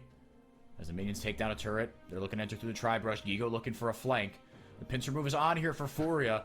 Let's see if they can execute it. Are they going to... Oh my goodness, wait, they're going on the other side of the fight. Between Two Worlds popped here as well. Tempered Fate going to get 3 here. What can paiN do about it? Tatu, not in a great spot. He's going to get locked up. He goes down. Karioka going to get the kill. Gigo into the backline. Trying to get on the Titan. The tether lands, and that'll be enough to bail Titan out. Meanwhile, the rest of paiN, the fight is going swimmingly for them. It's a triple kill for the Sejuani, because of course it is. Because that is a better jungler to draft, boys and girls. Another kill. Looks like it might be on the menu here, but will not be enough. 3 for 0 on the Dragon front for paiN, and they take the 4 for 1 as well on the team fight. Titan gonna get himself some alone time with that bot lane tier 1. And what a fight from Kuri as well, peeling for Titan. But we're not done just yet. Ayu is gonna get stunned up, and he will go down. There we go. There's the ace, the unofficial ace there, as paiN break this one open. 20 minutes in, they're up 3,000 gold. They get the Dragon, they get a mid lane tier 1, they get a bot lane tier 1. Tatu, I mean, I don't hate this play, but you gotta be careful here, brother. I kind of do. I don't know if Tatu has enough damage with just the Sundered Sky to kill Karioka right now, and you knew Wiser was in the area. If you get tagged with CC, you're kind of dead to rights, so... I'm glad Tatu abandoned the play, didn't overchase, didn't get himself killed, but that series of events for that's just brutal for Furia. And I felt so bad for Gigo. The goal, you have to take out Titan, and you can see that Gigo has the right call. Go on Titan. But he had no dive buddy, and right now, that's the Karaoke signature drift. He finds it out all the time, and it feels like teams keep forgetting that's a thing. Okay, so here, Gigo goes in. Where's his dive buddy, right? Tatu can't go with him. He's stuck, and Tuts doesn't actually want to keep going forward. He's now actually running from Wiser and Karaoke. I know he looks like he's posturing aggressively. No. He's just trying to get out to safety somewhere. And because of that, all your squishies are found. They're punished. Ayu doesn't have his mirror mana. It was sitting on a tier and fully stacking it with how that fight went. A lot of tiers were to be had.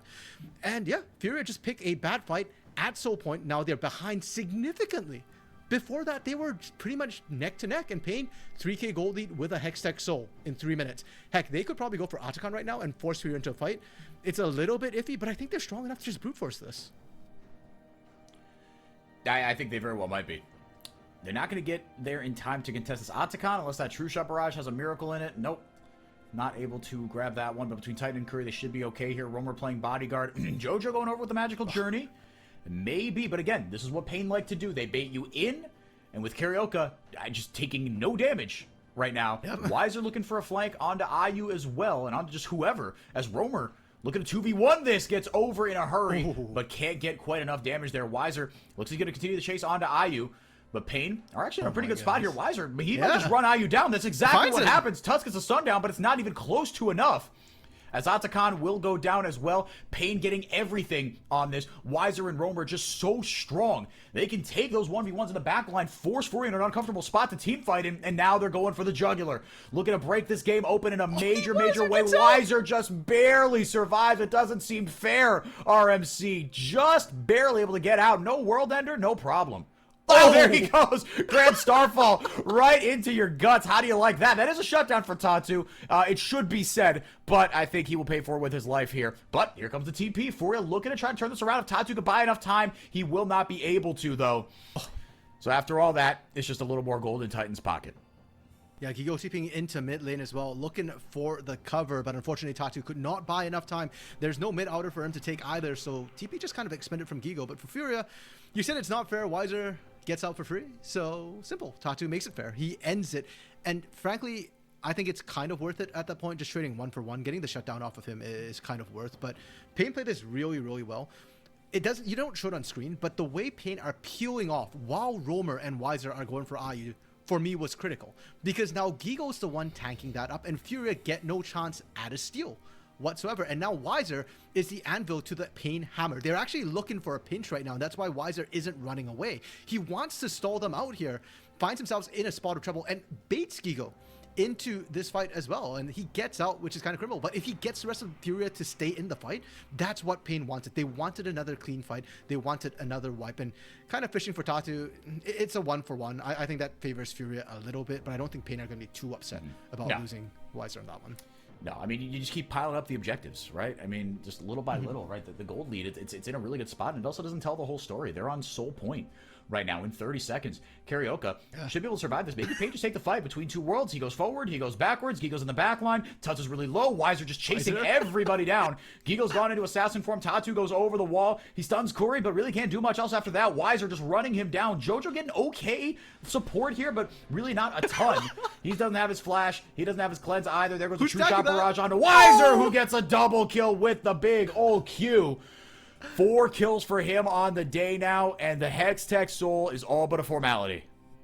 Well, Tatu, he's got flash. Maybe he can go for a steal. That's why Curry's standing behind the pit right now, making sure there's no attempt at a steal. And look how deep Curry is standing as well. He's trying to make sure that there isn't a grand starfall across to steal this one, because we've seen that happen before. And paiN, now with Hextech Soul to boot, they can just reset and look for Baron. And with a Caitlyn Karma to apply the Hextech slow, Furia are in for one hell of a ride trying to get anywhere near the paiN backline. It's going to be tough. We're going to get another replay here. Tatu actually did do the most damage on his team in that fight, so I'll take back a little bit of my Pantheon slander, but it is reaching that critical break point. I actually think he played this fight okay, all things considered, but like this was a fight that paiN kind of had control of, and once Wiser showed up, there was no chance. Yeah, and the funniest part to me was the ace in the hole that came across from Titan at the end as well, because I think it was Jojo who ended up tanking it, and that's what actually set up the double kill to come across, because everybody was so incredibly low. Right. Yeah, right there. Bonk. If not, Jojo might actually have been able to get out, but that actually cost them more. And hey, it's a support instinct to protect your carries. Normally it's the right call. In that case, it definitely hurt. Now paiN, back to paiN, as we call it. They've spent, they've bought, they are up items. That gold lead is actualized right now. It's not just a theoretical number, it's in the items. They've got the Hextech Soul, and I am worried for Furia even approaching this, because paiN, it's not the Baron they want. They're using Baron to go fishing for more kills, and we've seen this happen before for paiN. If they get the kills, they'll push to end. They don't need the Baron. Karaoke went forward, didn't throw out the Glacial Prison. There goes the Shirelius, getting a little speed boost. Between two worlds goes out. Tuts is dead. He's been so absent this game, has gotten nothing done, just more fodder for the fire. Bot lane, mid lane tier 2 will go down. Gigo gets the unstoppable out. Ace in the hole will not be enough because he is a tank at the end of the day. Mount of mid lane tier 3 next on the menu. True Shot Barrage softening up the wave just a little bit. The inhib is next on the menu. paiN could end here, but even if they don't, my goodness, that is so much damage. Even if they don't end here, RMC, the Baron is free. Yep.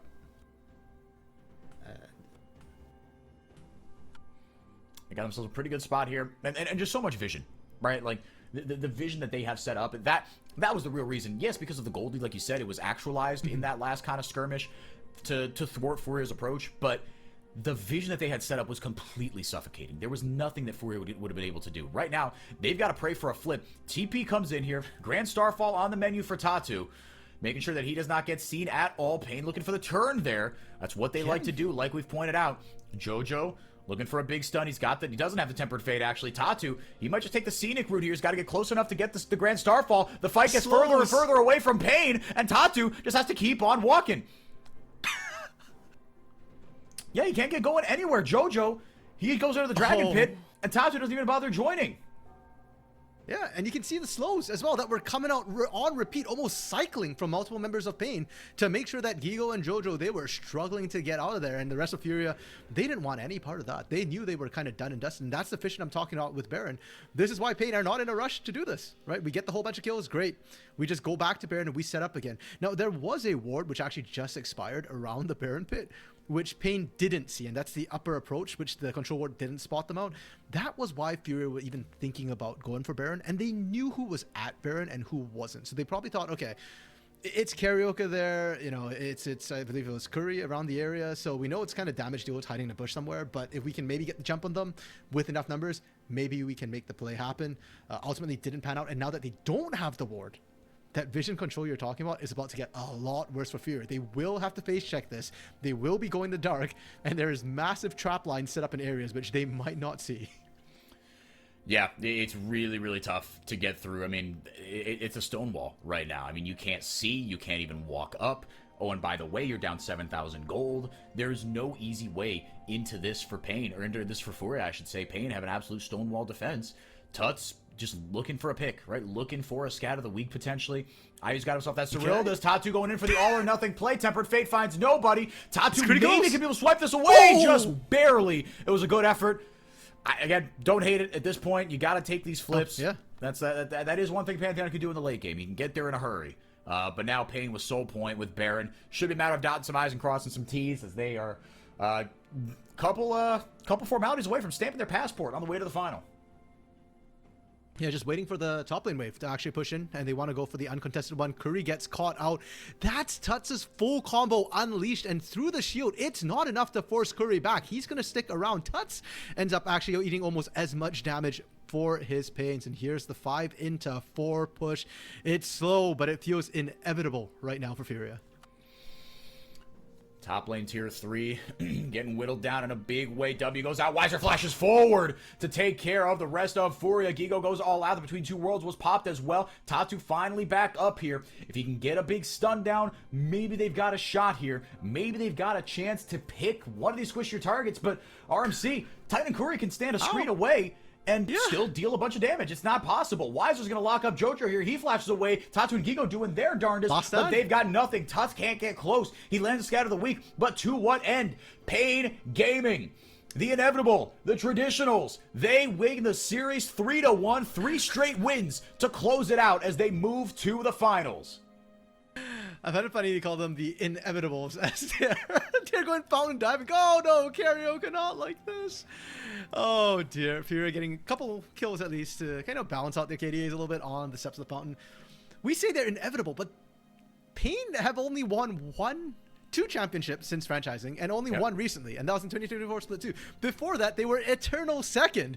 And they were very inevitable. Yeah, the inevitable thing about paiN is that they will make it to the grand finals, and they have done that again. They have punched their ticket to the grand finals already, and now, so this is what, now 7 straight splits?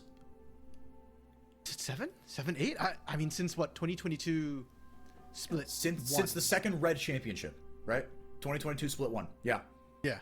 So yeah, they've just been making 1, 2, 3, 4, 5, 6. This is their 7th straight split in the grand finals. Nice. Caster math. I didn't dare do it. I'm glad you counted. But for Furia, the nice thing for them is they're not eliminated. They're just knocked down to the lower finals, where IE right now is just sat there gleefully waiting. They are such a banana skin right now. They are, oh my gosh, that is going to be a very fun series. Yeah, and for Furia, I don't think they should be too disappointed in what happened today. Again, reminder, Tatu's just coming off an appendix surgery a week ago, and the man was just absolutely on point. For Furia, there's a lot to learn, and I still think within the series they played generally pretty well. Like even in the games where, like game 2, where paiN just completely overwhelmed them, you could still see areas where Furia could improve, and you still see areas of strength for them as well. And for Furia, I take it as, okay, take a detour, improve, and come back to re-challenge paiN. As for paiN, today went exactly according to script. Lose game 1 to get the int out of the way, and then just 3-0 sweep the rest of it. Yeah. I mean, paiN look, they look clean, man. They look really, really good. They look pretty stalwart, man. I mean, look, Furia, they have a chance to take them down should they, you know, complete the lower bracket run here. But right now, paiN should come into the finals as pretty sizable favorites against whoever they're playing against. And again, not to take away too much from Furia, they played a good series. Wasn't anything like horrendous that happened that I can think of. I mean, I don't know. What's your biggest gripe from Furia in this series? Like the worst moment for paiN that happened this series? Or no, just like what was the worst thing that Furia did? Right? What was the one thing that like like, you know, I think we both give more credit to paiN than rag on Furia this series. Like you said, they shouldn't be too disappointed. They came up against the best team in Brazil. But if you had to pick one thing to be like, actually, this I can criticize them for. Game 3, the way they threw that lead, I think that's one thing I can criticize them for, and that's just an experience, as we talked about, right? Not knowing, feeling they were too far ahead, and I think they threw that lead a little bit by going on karaoke right there. I think it was Tatu, and it was a small mistake. It wasn't egregious, to your point. Yeah, but that is the biggest mistake they made, and that's why I said, like, I think for Furia, there's a lot they can take away. They're still a really, really strong team. If they can fix that, imagine they had won that game for and then we'd go into game 5, even if paiN wins this. And at that point, when the pressure's on, who knows what could have happened, right? Like, sure, paiN's really experienced, but that's the beauty of the game, right? Anything can happen in any given game. So Furia, they came within an inch of it, and one little throw did cost them. Certainly something for them to go back and reconsider. But I hope they come back even stronger in grand finals and actually give us that 5-game series, because we still haven't had one in the South. across any split, we still haven't had one, have we? Across split 1 or split 2, yeah. I mean, LTA South so far, it's just 4 games. We've had 4 games. But 5 is still eluding us, whereas the North just got theirs yesterday. So, we have had quite a few 4-game series, which is fun. But yeah, the 4-game series, it's not quite the same. So next weekend, Saturday, same time, same place, Furia versus Asurus Astral to get the right to play paiN on Sunday, same time, same place. Next weekend for a trip to MSI, where they will face in the play-ins G2, because G2 lost to MKOI in the LEC finals. So MKOI go right into the group stage, whereas G2 is waiting in the play-ins, which feels really cruel, but oh well. Fair enough. Yeah, but you can play against G2, and that's fun. I know the Brazilian players, they get a lot out of that, just be able to play against some of these titans of the game, right? And I think, if they do go down to G2, we got a lot to go from here, but like, I think it would feel better to lose to G2 in the play-ins than to MKOI. Forget about losing. Right now, paiN's riding a high for, and I just want to ride that high with them. So, you know what? Fair enough. Right now, they can take on the world until they lose, and then we'll deal with that later. Fair enough. I think that's going to do it for us. Shout out to Chippy, our producer. Shout out to you guys in the chat for being here. We really appreciate you guys. paiN take it 3-1. They book a ticket to the grand finals. Next week, it is Furia IE on Saturday. paiN versus the winner of that on Sunday. Again, same time, same place. Join the community Discord. Join our fantasy league. It's a little late for that, but if you want to get on the action, I won't stop you. And yeah, subscribe to our YouTube channel. Follow us here on Twitch. Thank you guys for being here. We will see you next Saturday. Bye.